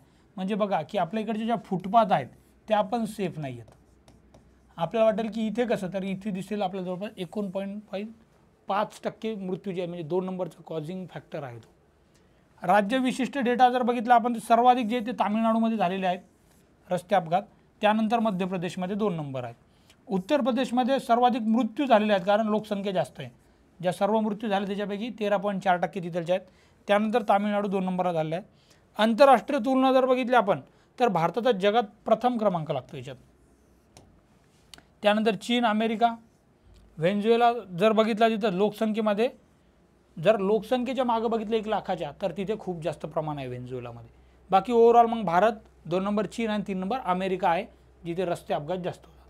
त्यानंतर global TB report, TB related महत्त्वाची माहिती असली पाहिजे. यामध्ये नोव्हेंबर 2023 मध्ये WHO वर्ल्ड हेल्थ ऑर्गनायझेशन म्हणजे जागतिक आरोग्य संघटना त्यांचा जो TB अहवाल आला त्याला ग्लोबल ट्युबरक्युलोसिस रिपोर्ट म्हणतो आपण. त्यामध्ये त्यांनी सांगितले की 2.8 दशलक्ष TB रुग्णांपैकी भारतात 27% TB रुग्ण आढळले. म्हणजे जगातल्या 100 पैकी 27 जण भारतातलेच आहेत. आता या TBचा प्रादुर्भाव दर जर बघितला आपण तर जो प्रति 1 लाख लोकसंख्येमागे नवीन प्रकरणे मोजतो 20 आणि 22 मध्ये त्या दरम्यान 3.9% वाढ झाली. म्हणजे TBच्या पेशंट्समध्ये वाढ होत आहे ॲक्च्युअली म्हणजे 3.9% दरवर्षी, असं हा अहवाल सांगतो आपल्याला TB रिपोर्ट. आता या अहवालात भारता रिलेटेड काय बोलले ते, तर भारतामध्ये TBमुळे 12% मृत्यूचं प्रमाण नोंदवलं गेलं आहे. म्हणजे देशात 12% क्षयरोग प्रकरणांमध्ये मृत्यू झाला. या अहवालाचा अंदाज असा आहे की 22 मध्ये भारतात 3,42,000 TB संबंधित मृत्यू झाले, ज्यात 3,31,000 जे आहेत ते HIV निगेटिव्ह व्यक्ती होत्या आणि 11,000 जे होते ते HIV ग्रस्त होते. म्हणजे HIV वाल्यांना TB होण्याचे जास्त चान्सेस असतात, तरी पण नॉन HIV वाले 3,31,000 इथे आपल्याला दिसतात की मृत्यू झालेले आहेत. त्यानंतर एक बहुऔषध प्रतिरोधक TB ज्याला म्हणतो आपण multi drug resistant TB MDR TB भारतात 2022 मध्ये जे बहुऔषधी प्रतिरोधक TB म्हणतो त्याची 1.1 लाख प्रकरणे नोंदली गेली आहेत. आता बहुऔषध म्हणजे काय, मल्टी ड्रग रेजिस्टन्स म्हणजे TB हा असा आजार आहे की त्यावर जी काही औषधी दिली जाते त्याला एक रेजिस्टन्स येतो की बॉडी त्याला त्या मेडिसिनचा ड्रगचा फरकच पडत नाही, रेजिस्टन्स तयार होतो TBच्या विषाणूंचा त्या ड्रग्सला. मग त्याला मल्टिपल ड्रग द्यावे लागतात, तर त्या मल्टिपल ड्रगला पण रेजिस्टन्स तयार होतो, TB क्युअरच होत नाही. आणि तशी प्रकरणं जी आहे ती 1.1 लाख आपल्याकडे आहेत. त्यानंतर लक्षात ठेवा की 24 मार्च जो आहे तो वर्ल्ड ट्युबरक्युलोसिस डे म्हणून साजरा केला जातो. त्याबद्दल अवेअरनेस वाढवणे, टीबीचं निर्मूलन करणे वगैरे यावर उद्दिष्टानुसार हा 24 मार्च ठरवण्यात आलेला आहे दिवस. आत्ताच 2022ची जी काही आकडेवारी आहे बिबट्यांची स्थितींची, ती अहवाल आलेला होता. हा अहवाल जो आहे तो 19 फेब्रुवारी 2024 रोजी जे काही केंद्रीय पर्यावरण मंत्री आहेत आपले भूपेंद्र यादव यांनी हा अहवाल प्रसिद्ध केला. कारण कधी कधी काय आहे तर मंत्री पण विचारले जाऊ शकतात की कोणी हा अहवाल प्रसिद्ध केला आणि कोणते मंत्रालय होतं तेही लक्षात ठेवा.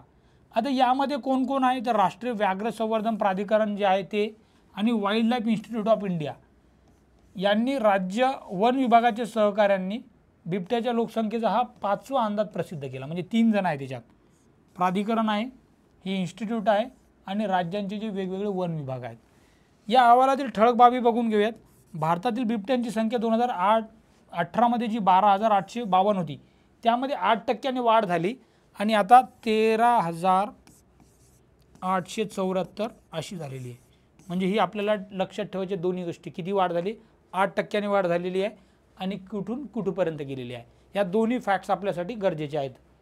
यामध्ये अजून त्यांनी सांगितलं की शिवालिक टेकड्या ज्या आहेत आपल्या उत्तरेत आणि गंगेचं मैदान जे आहे इथे दरवर्षी 3.4% घट होत आहे अक्षरशः. तर सर्वाधिक वाढीचा दर कुठं आहे तर मध्य भारत आणि पूर्व घाटांमध्ये आपल्याला दिसेल की 1.5% तिथे वाढ होताना दिसते. परंतु काही ठिकाणी म्हणजे जे शिवालिक असेल गंगेचं मैदान तिथे घट होताना दिसते. सर्वाधिक बिबट्या कोणत्या राज्यात आहेत तर मध्य प्रदेशमध्ये 3,907 इतके जवळपास बिबटे आपल्याला दिसतील जे त्या मध्य प्रदेश राज्यात आहेत. त्यानुसार मग संख्या जर बघितली तर मध्य प्रदेश टॉपला, 2 नंबरला आपला महाराष्ट्र 1985, नंतर कर्नाटक, तामिळनाडू. संरक्षित क्षेत्राबाहेरील भागांच्या तुलनेत व्याघ्र प्रकल्पांमध्ये बिबट्यांची घनता जास्त आहे. म्हणजे आपल्याला दिसेल की जिथे जिथे व्याघ्र प्रकल्प आहे संरक्षित, कारण तिथे मग संरक्षित आहे तिथे मग बाकीचे जे मानवांपासून धोके आहेत ते कमी आहेत. त्यामुळे मग तिथे प्रकरणांमध्ये आपल्याला घनता पण जास्त दिसते त्या प्रकल्पांमध्ये. इथे बघा आपल्याला दिसतील की कुठे कुठे जास्त आहे. त्याच्यात बघा मध्य प्रदेश, महाराष्ट्र आणि बाकीचे मग कर्नाटकमध्ये बऱ्यापैकी जास्त आहेत ते आपल्याला दिसून येईल तिथे. नेक्स्ट दिसेल आपल्याला नीती आयोगाचा ग्रो अहवाल आणि पोर्टल याचं अनावरण झालेलं आहे. आता नीती आयोगाच्या बऱ्याच गोष्टी महत्त्वाच्या असतात. त्याचं लॉंग फॉर्म काय, national institution for transforming India, त्यांनी याचं अनावरण केलं. ग्रो म्हणजे काय बघा, आता greening and restoration of wasteland, जी आपली पडीक जमीन आहे, पडीक त्याला वेस्टलँड म्हणतात, विथ ॲग्रो फॉरेस्ट्री.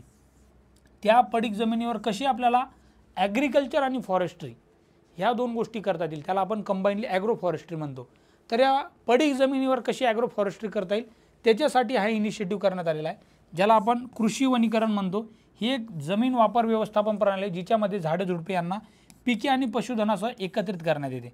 अधिक शाश्वत जमीन वापर प्रणाली तयार करण्यासाठी कृषी आणि वनीकरण तंत्रज्ञान एकत्र करण्यात आलेले आहे. आपल्याला दिसेल इथे की नीती आयोगाने ग्रो रिपोर्ट आणि पोर्टल यांचं लॉन्च केलेलं आपल्याला तिथे दिसून येतो. तर हे लक्षात ठेवा, नीती आयोगाचं असल्यामुळे ते खूप इम्पॉर्टंट आहे आपल्यासाठी.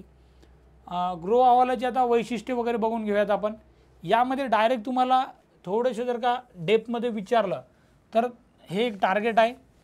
आपली जी वचनबद्धता आहे 2030 पर्यंत 26 दशलक्ष हेक्टर जी काय निकृष्ट जमीन त्याचं पुनर्संचित करायचं आणि 2.5 ते 3 अब्ज टन कार्बन डायऑक्साईड जे ते सिंक तयार करायचं. तिथे 2.5 to 3 बिलियन टन एवढे CO2चा सिंक तयार करणे हे आपलं जागतिक लेवलवरचं टार्गेट आहे हवामान बदलमध्ये. तर त्याची वचनबद्धता साध्य करणे हा पण एक त्याचं उद्दिष्ट आहे. पडीक जमिनीची व्याप्ती जर बघितली तर भारतात जवळपास 55.76 दशलक्ष हेक्टर जी पडीक जमीन आहे ती आपल्या क्षेत्राच्या जवळपास 16.96% पूर्ण जे भारताचं क्षेत्र आहे आपलं त्याच्यामध्ये. यामध्ये इस्रोच्या म्हणण्यानुसार मग आपल्याला दिसेल की जे राज्य सांगितले त्यांनी राजस्थान, मध्य प्रदेश, तेलंगणा येथे सर्वाधिक कृषी वनीकरण होऊ शकते आणि सर्वाधिक योग्य मध्यम आकाराची राज्य जर बघितली तर त्या J&K, मणिपूर आणि नागालँड असं त्यांनी म्हणलेलं आहे. आणि मग त्याच्याबद्दल त्यांनी शाश्वत जमिनीचा वापर वगैरे अशा गोष्टी त्यामध्ये अधोरेखित केलेल्या आहेत. आता या पोर्टलविषयी थोडं अजून डिटेलमध्ये बघूयात आपण. हे भुवन प्लॅटफॉर्मवर होस्ट करण्यात आलेलं एक पोर्टल आहे. भुवन प्लॅटफॉर्म माहिती आपल्याला कशासाठी रिलेटेड आहे तर तिथे पण आपल्याला दिसेल की या जमिनीकरण आणि या गोष्टी रिलेटेड महत्त्वाचा आहे तो पण. आता यामध्ये या पोर्टलद्वारे वापरकर्ते तपशीलवार नकाशे भारतातील विविध प्रदेशांमधील कृषी वनीकरणाच्या योग्यतेचे मूल्यमापन करू शकतात. पोर्टलच्या प्रमुख विशेषतांपैकी एक हे खूप महत्त्वाचं आहे, ग्रो फॉरेस्ट्री सुटेबिलिटी इंडेक्स हा इंडेक्स जो आहे की तिथे कृषी वनीकरण होऊ शकतं का, जे राष्ट्रीय स्तरावर कृषी वनीकरण हस्तक्षेपांना प्राधान्य देईल, की जिथे जिथे कृषी वनीकरण करू शकतात पडीक जमिनीवर त्यांना प्राधान्य देण्यासाठी हा एक जो आहे तो इंडेक्स बनवण्यात येणार आहे. असा हा महत्त्वाचा आपल्याला दिसते ग्रो आहे. नेक्स्ट दिसेल आपल्याला ILO जे म्हणतो आपण, आंतरराष्ट्रीय श्रम संघटना, इंटरनॅशनल लेबर ऑर्गनायझेशन, त्यांनी जागतिक रोजगार आणि सामाजिक दृष्टिकोन ट्रेंड 2024 अशा नावाचा अहवाल काढला. म्हणजे असं विचारू शकतात हे टायटल देऊन की हा अहवाल कोणी काढलेला आहे. मग तिथे जागतिक बँक देतील, ILO देतील, अजून एक दोन इन्स्टिट्यूट देतील. तर आपल्याला ॲटलिस्ट माहीत पाहिजे की world employment social outlook trend 2024 हा कोणी काढलेला आहे. तर हा काढलेला आहे इंटरनॅशनल लेबर ऑर्गनायझेशनने, म्हणजे ज्याला आपण आंतरराष्ट्रीय श्रम संघटना म्हणतो. याच्यातल्या ठळक बाबी जर बघितल्या आपण तर 2023 जागतिक बेरोजगारी दर जो होता जागतिक लेवलवर तो 5.1% होता, जो 2022च्या तुलनेत थोडा सुधारला होता. तथापि 24 अतिरिक्त 2 दशलक्ष कामगार नोकऱ्या शोधत असतील अशी अपेक्षा घेऊन जागतिक बेरोजगारी दर जो आहे तो 5.2 पर्यंत वाढेल, म्हणजे बेरोजगारी वाढेल असं म्हणणं आहे त्यांचं.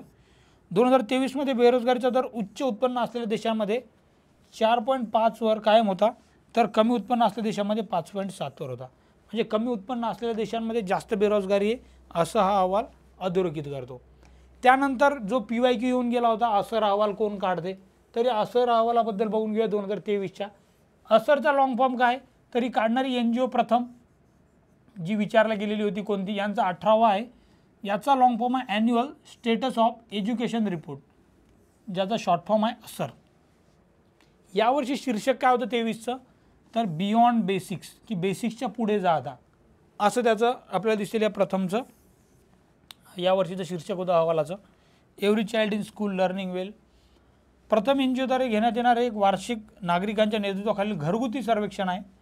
ग्रामीण भारतातील बालके शाळेत प्रवेश घेतात की नाही आणि ते शिकत आहेत की नाही हे समजून घेणे या सर्वेक्षणाचं मुख्य उद्दिष्ट आहे.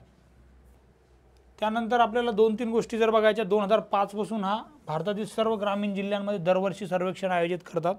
हे भारतातील सर्वात मोठे नागरिकांच्या नेतृत्वाखाली संरक्षण आहे. हे सर्वेक्षणाद्वारे राष्ट्रीय, राज्य, जिल्हा स्तरावर 3 ते 16 वयोगटातील बालकांची शाळा नोंदणी स्थिती आणि 5 ते 16 वयोगटातील बालकांची मूलभूत वाचन आणि आकडेमोड क्षमतेचा अंदाज. म्हणजे इथे दिसेल तुम्हाला बघा की वेगवेगळ्या एज ग्रुपसाठी वेगवेगळे त्यांचे टार्गेट्स आहेत, की 5 ते 16साठी वेगळं, 3 ते 16साठी वेगळं. आकडेमोड कोणासाठी बघणार ते, तर नवीन जे आहे 3 ते 16वाले. आणि मूलभूत वाचन आणि बाकीच्या 3 ते 16साठी काय असणार आहे, तर फक्त शाळा नोंदणी स्थिती असणार आहे. आणि 5 ते 16साठी मूलभूत वाचन आणि आकडेमोड जमते का नाही या गोष्टींवर ते चेक करणार आहे. पुढे एक अजून हायर एज्युकेशन ज्या आपल्या मिनिस्ट्री ऑफ एज्युकेशनचं डिपार्टमेंट त्यांनी काढलेला AISHE all India survey on higher education दिसेल आपल्याला. शिक्षण मंत्रालयाद्वारे हे सर्वेक्षण 2021-22 केले जाते. आता यामध्ये लक्षात काय ठेवायचं आपल्याला, देशातील उच्च शिक्षणाची स्थिती चित्रित करण्यासाठी हा कधीपासून काढला जातो, 2011 पासून काढला जातो. या सर्वेक्षणात काय केलं जाते, सर्व संस्थांचा समावेश आहे यामध्ये, हे महत्त्वाचं आहे. या सर्वेक्षणाद्वारे उच्च शिक्षण म्हणजे काय, तर 12 वर्षांचे शालेय शिक्षण किंवा समतुल्य शिक्षण पूर्ण केल्यानंतरचं जे शिक्षण असणार आहे ती व्याख्या केलेली त्यांनी उच्च शिक्षणाची इथे, बरोबर. नेक्स्ट दिसेल आता आपल्याला याच्यातले ठळक निष्कर्ष बघूयात आपण. 18 ते 23 वयोगटातील उच्च शिक्षणातील एकूण नोंदणी प्रमाण जे आहे ते 27.3%, ज्याला आधारभूत वर्ष जो आहे तो 2014-15च्या प्रमाणात 27.3% वाढला असं म्हणणं आहे त्यांचं. ते आता 28.4 पर्यंत गेलं आहे.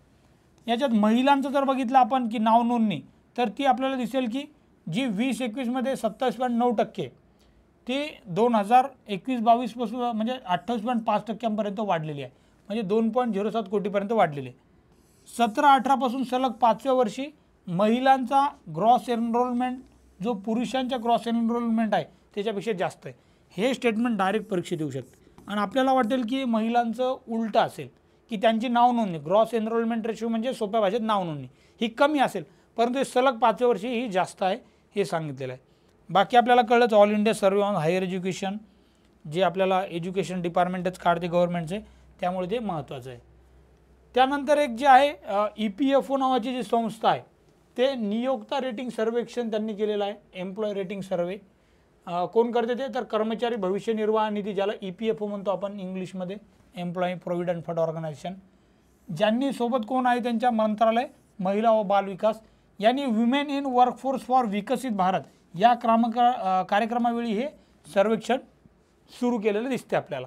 या सर्वेक्षणात महिलांच्या रोजगारासाठी अनुकूल वातावरण निर्माण करण्यासाठी नियुक्तीद्वारे प्रदान केलेल्या उपाययोजना सुविधांचं मूल्यांकन करून त्याच्यात रेटिंग करण्यात येते। म्हणजे महिलांसाठी आहे हे आपल्याला एम्प्लॉय रेटिंग सर्वे कळलं पाहिजे, नाहीतर मग तिथे देऊ शकतात की पुरुषांसाठी पण आहे, परंतु स्पेसिफिक EPFO ने महिलांसाठी सुरू केलेलं एक रेटिंग सर्वे आहे। त्यानंतर लीड्स नावाचं जे आहे ते एक सर्वे टाईप आणलेला आहे। वाणिज्य आणि उद्योग मंत्रालय इथे दिसतील तुम्हाला, पियुष गोयल जे आहेत वाणिज्य मंत्री त्यांनी तो अहवाल प्रसिद्ध केला होता लीड्स नाव। त्याचा लॉंग फॉर्म बघा काय, logistic is across different state, आणि ही कितवी आवृत्ती आहे तर ही 5वी आवृत्ती आहे। उद्योग मंत्रालयाअंतर्गत जे उद्योग आणि अंतर्गत व्यापार आहे डिपार्टमेंट विभाग, ज्याला DPIIT म्हणतो आपण, तर हा विभाग जो आहे तो 2018 पासून काय करतो, जागतिक बँकेचा जो लॉजिस्टिक परफॉर्मन्स इंडेक्स निघायचा याच्या धर्तीवर आणि लीडची संकल्पना तयार करण्यात आली। आणि 2023 नुसार जर बघितलं आपण तर 139 देशामध्ये भारतात 38व्या स्थानावर होता। तेव्हा कधी होता हा, 2023, 139 देशांमध्ये। आता हा लॉजिस्टिक शब्द थोडासा कन्फ्युजिंग वाटू शकतो इंग्लिशमध्ये। लॉजिस्टिक म्हणजे काय तर जनरली एखादा उद्योग करायचा असेल त्यासाठी जी लागणारी सगळी गोष्ट प्लॅनिंग, त्यामध्ये एका ठिकाणी एखादा माल स्टोअर करणे, तिथून तो बाहेर काढणे, मार्केटपर्यंत पोहोचवणे, ह्या सगळी जी चेन लागते त्याला, ह्या सर्व गोष्टी लॉजिस्टिकमध्ये येतात। ते लॉजिस्टिक किती सुकरपणे किती चांगल्या प्रकारे होते त्याच्यानुसार मग त्याची रँकिंग ठरवली जाते। आता यामध्ये बघा की 3 मुख्य स्तंभांमध्ये राज्यांची कामगिरी हा निर्देशांक दाखवतो। यामध्ये लॉजिस्टिक इन्फ्रास्ट्रक्चर हा एक मुद्दा आहे, दुसरा लॉजिस्टिक सेवा आणि ऑपरेटिंग, त्यानंतर नियामक वातावरण कसं आहे, तिथे कंट्रोल किती आहे, रेग्युलेशन किती आहे बिझनेसेसवर, तिथे त्यांना फ्रीडम आहे का नाही, या सर्व गोष्टींचं कॅटेगरायझेशन करून त्यांची रँकिंग केली जाते। राज्य व केंद्रशासित प्रदेशांचं जर मूल्यमापन बघितलं आपण तर त्यामध्ये मग वेगवेगळे अचिव्हर स्टेट पहिलं, दुसरं फास्ट मूव्हर की जे अचीव करतायत पण फास्ट मूव्ह करतात अजून झाले नाही, आणि तिसरं ॲस्पायरर, अशा 3 श्रेणींमध्ये केलं जाते। असं विचारू शकतात की अचिव्हर्स, फास्ट मूव्हिंग आणि ॲस्पायरर असं श्रेणी कशासाठी केलं जाते तर लीड्स, आणि कोण करते तर उद्योग मंत्रालय करते, हे आपल्याला लक्षात ठेवायचं आहे। इंटरनॅशनल एनर्जी एजन्सीचा कोळसा 2023 अहवाल आलेला आहे। हा वार्षिक अहवाल जो आहे कोळसा बाजार अहवाल या नावाने प्रसिद्ध करण्यात आलेला आहे। त्यानुसार काय सांगितलेलं आहे की 2026 पर्यंत जागतिक कोळशाच्या मागणीमध्ये लक्षणीय घट होण्याचा अंदाज आहे। आता का घट होणार तर तुम्हाला कळेल की आता आपण ग्रीन एनर्जीकडे, हरित ऊर्जेकडे जातोय, त्यामुळे कोळशाचं प्रमाण कमी होत जाणार आहे असं आपण म्हणू शकतो। आता या अहवालातील काही गोष्टी बघूयात आपण। जागतिक ऊर्जा संकटात 2022 मध्ये जागतिक कोळशाची मागणी विक्रमी उच्चांकावर पोहोचली, वर्षानुवर्षे 4% वाढून ती 8.42 अब्ज टन इतकी मोठ्या प्रमाणात वाढली। 2022 मध्ये भारताने 9% लक्षणीय वाढ पाहिली, जी 97 दशलक्ष मेट्रिक टन इतकी होती। या अहवालानुसार एकंदरीत 2026 मध्ये जागतिक कोळशाचा वापर 2023च्या तुलनेत 2.3% कमी असण्याचा अंदाज आहे। चीन, भारत आणि इंडोनेशिया हे जागतिक स्तरावरील 3 सर्वात मोठा कोळसा उत्पादक देश आहेत। हे पण विचारू शकतात की सर्वात जास्त कोळसा उत्पादन होणारी खालीलपैकी कोणती देश आहेत, आणि या 3 देशांचे असे ग्रुप देऊ शकतात जे PYQ बघितले तर तशा टाईपचे प्रश्न विचारलेत। त्यामुळे मग या 3ही देशांची नावं आपण व्यवस्थित पाठच करून ठेवायला पाहिजे। आता नेक्स्ट इंटरनॅशनल एनर्जी एजन्सीचं आहे ना, याचं 2-3 गोष्टी लक्षात ठेवा की यांचं मुख्यालय पॅरिस फ्रान्समध्ये आहे। त्याची जी इस्टॅब्लिश झाली होती, स्थापना झाली होती, ती कधी झाली होती तर 1970 मध्ये जे काही तेल संकट आलं होतं त्याला प्रतिसाद म्हणून OECD जे देश आहेत, organisation for economic cooperation and development, त्यांनी ही स्वायत्त संस्था स्थापन केली होती। आता याचं सदस्यत्व जर मिळायचं असेल या इंटरनॅशनल एनर्जी एजन्सीचं तर पहिल्यांदा तुम्हाला OECDचा सदस्य व्हावं लागते। आता हे इंटरनॅशनल एनर्जी एजन्सी आहे, यांचे वेगवेगळे रिपोर्ट्स अहवाल प्रसिद्ध होतात। त्यामध्ये world energy outlook, world energy investment report आणि वर्ल्ड एनर्जी आउटलुक, म्हणजे तिन्ही ठिकाणी एनर्जी हा शब्द आपल्याला दिसेल, आणि मग त्यानंतर मग वेगवेगळे इन्व्हेस्टमेंट रिलेटेड आहे का आउटलुक रिलेटेड आहे असे रिपोर्ट ते प्रसिद्ध करतात। नेक्स्ट बघा, इंडिया स्किल रिपोर्ट जो आहे तो VBACS या संस्थेने केलेला आहे। याच्यात यांनी काय म्हणलेलं आहे बघा, आता यामध्ये जर दिसेल आपल्याला तर सहकार्य बघून घेऊया। All India council for technical education ही गव्हर्नमेंटची आहे, AICTE. उच्च शिक्षण ज्या इंजिनिअरिंग वगैरे MBA त्याच्यावर रेग्युलेशन ठेवणारी संस्था आहे ती. कॉन्फेडरेशन ऑफ इंडियन इंडस्ट्री जी प्रायव्हेट आहे. असोसिएशन ऑफ इंडियन युनिव्हर्सिटी जे युनिव्हर्सिटींची असोसिएशन असणारी संस्था. Sunstone, Pearson, AWS, Economic Times जे वृत्तपत्र आहे फेमस, आणि TAGGD यासारख्या विविध एजन्सीच्या सहकार्याने पण तयार कोण केला आहे, VBACS नावाच्या या संस्थेनं. भारताची कौशल्य परिसंस्था आणि श्रमबळावर आधारित कृत्रिम बुद्धिमत्तेचा परिणाम या अहवालात प्रकाश टाकण्यात आलेला आहे. याची संकल्पना जर बघितली अहवालाची, काम, कौशल्य आणि गतिशीलतेच्या भविष्यावर कृत्रिम बुद्धिमत्तेचा किती प्रभाव होणार, ज्याला इंग्लिशमध्ये काय म्हणले त्यांनी, impact of AI on the future of work, skilling, mobility. तर अशा नावाचा अहवाल केलेला आहे. इथे आपल्याला वाटेल की या गव्हर्नमेंटने हे केलेला अहवाल आहे, परंतु ही प्रायव्हेट संस्था आहे VBACS नावाची. त्याला त्यांनी मदत घेतलेली आहे, सहकार्य बाकीच्यांचं, परंतु करणारी कोण आहे ते विचारू शकतात. तिथे VBACS हे उत्तर आपल्याला माहीत असलं पाहिजे. जागतिक युनिकॉर्न रँकिंगमध्ये भारत 3ऱ्या स्थानी. आता युनिकॉर्न कंपन्या काय असतात तर बघा, इथे इन्व्हेस्टोपीडिया जी आहे फेमस, त्यांनी डेफिनेशन काय दिलं आहे, a term use in the venture capital industry to refer a private startup valued over the $1 billion. म्हणजे $1 अब्ज एवढं व्हॅल्युएशन एखाद्या नवीन स्टार्टअप कंपनीचं होत असेल तर त्याला म्हणतो आपण युनिकॉर्न कंपनी झाली ती.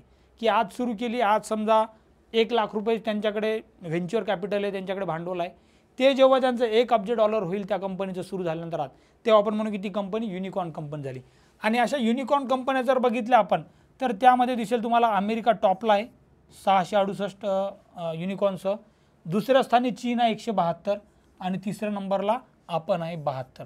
म्हणजे इंडियामध्ये ज्या काही युनिकॉर्न कंपन्या आहेत त्या आता 72, आणि काही जणांचं तर म्हणणं आहे की ते आता जवळपास 100 पर्यंत पण पोहोचतील लवकरच. त्यामुळे आपण आता वाढत चाललेलो आहे ॲज अ इकॉनॉमी पण, आणि अशा स्टार्टअप कंपन्या युनिकॉर्न लेवलवर जाण्याबाबत पण. नेक्स्ट अहवाल दिसेल आपल्याला जो again ILO international labour organisation जागतिक श्रम संघटनेचा आहे. त्याचं नाव काय, a call for safer and healthier working environment अशा नावाचा त्यांनी अहवाल प्रसिद्ध केला होता. फक्त त्या नावाचा अहवाल कोण प्रसिद्ध केला हे फक्त आपल्याला इथे लक्षात ठेवणे आपलं कर्तव्य आहे. नेक्स्ट दिसेल बघा, जागतिक मलेरिया अहवाल आलेला आहे. तो कोण काढलेला आहे तर युनायटेड नेशनची जी ऑर्गनायझेशन आहे एजन्सी, वर्ल्ड हेल्थ ऑर्गनायझेशन, त्यांनी तो केलेला आहे. आणि यामध्ये भारतातील आणि जागतिक स्तरावर मलेरियाच्या चिंताजनक स्थितीवर प्रकाश टाकला त्यांनी. भारतात जर बघितलं त्यांनी काय म्हणलेलं आहे, 2022 दक्षिण पूर्व आशिया प्रदेशातील मलेरियाच्या प्रकरणामध्ये भारताचा वाटा 66% होता.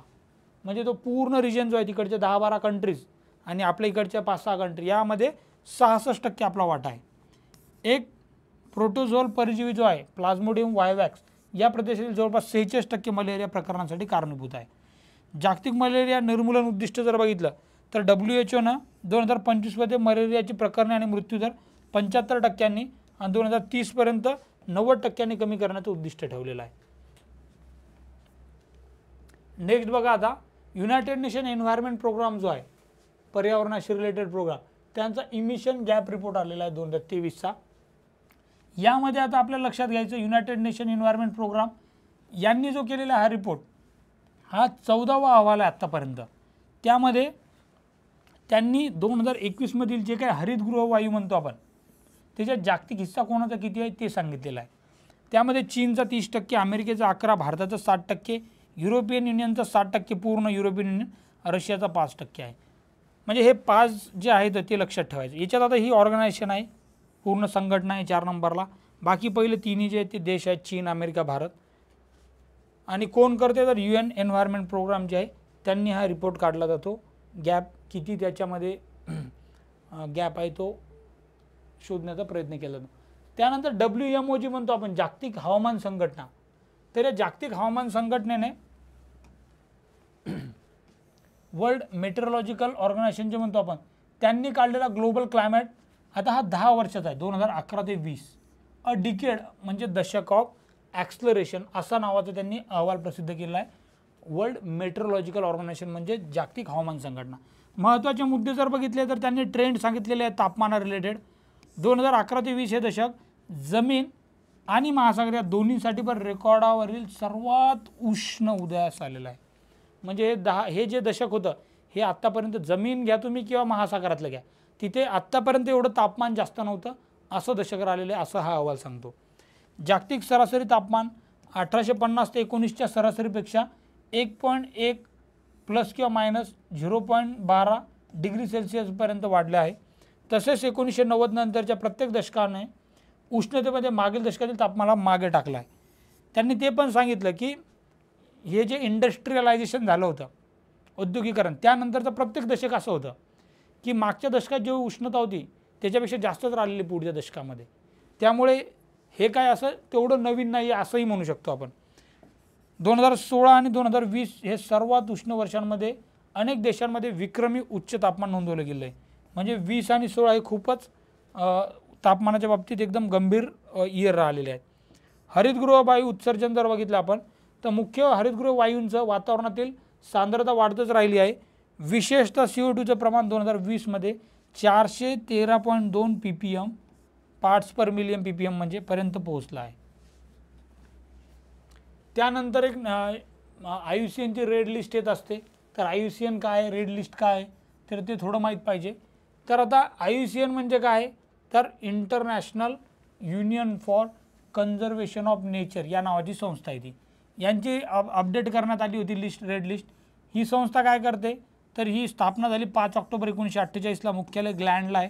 आणि ही संस्था काय करते, तर जी रेड लिस्ट बनवते त्यामध्ये कॅटेगरायझेशन करते की एखादा प्राणी तो त्याची किती काळजी घेण्याची गरज आहे. म्हणजे एखादा जर का एंडेंजर्ड किंवा क्रिटिकली एंडेंजर्ड असेल तर तो अशा रिस्कमध्ये आहे की तो नामशेष होऊन जाईल. जसं भारतातील जो एशियन चित्ता होता तो नामशेष झाला, कारण तो पहिले एंडेंजर्ड, नंतर क्रिटिकली एंडेंजर्ड झाला आणि तो नामशेष झाला. त्यानंतर मग बाकीचे जर कॅटेगरी बघितले आपण तर मग लिस्ट कन्सर्न असतात, डेटा डेफिशियंट की ज्यांच्याबद्दल माहिती नाही आहे, नियर थ्रेटन म्हणजे आता तो वरच्या कॅटेगरीत जाऊ शकतो, व्हल्नरेबल होऊ शकतो किंवा मग तो क्रिटिकली एंडेंजर होऊ शकतो. ही माहिती सर्व ही रेड लिस्ट या रेड लिस्टमध्ये म्हणजे लाल यादीत टाकली जाते. ती टाकणारी संस्था म्हणजे IUCN आहे, जिचं मुख्यालय जे ते स्वित्झर्लंड ग्लँडमध्ये आहे. तर ते नेहमी अपडेट करत राहतात. तर अशा प्रकारे आपण जे महत्त्वाचे इंडेक्सेस किंवा मग महत्त्वाचे जे अहवाल आणि रिपोर्ट्स आहेत ते बघितलेले आहेत आपण. तर अशा प्रकारे करंट अफेअरचे आपण बाकीचे पण व्हिडिओज बनवलेले आहेत, ते चालू घडामोडीमध्ये बघू शकता. त्यासाठी आपलं चॅनल सबस्क्राईब करा. ज्यांनी आपलं टेलिग्राम सबस्क्राईब नसेल केलं तर टेलिग्रामला जॉईन व्हा. विद्यागुरु MPSC ऑफिशियल नावाचं आहे आपल्याला. तसे मी डिस्क्रिप्शनमध्ये लिंकही देतो आहे, तिथे जाऊनही तुम्ही टेलिग्राम लिंकला क्लिक करू शकता. काही जर तुमच्या सूचना असतील, काही तुम्हाला लागत असतील वेगळे व्हिडिओ, तर कमेंटमध्ये नक्की सांगा. ते करण्याचा आम्ही प्रयत्न करू. जे काही मला वेळ मिळेल त्यामध्ये मी नक्की ते व्हिडिओ बनवण्याचा प्रयत्न करूया.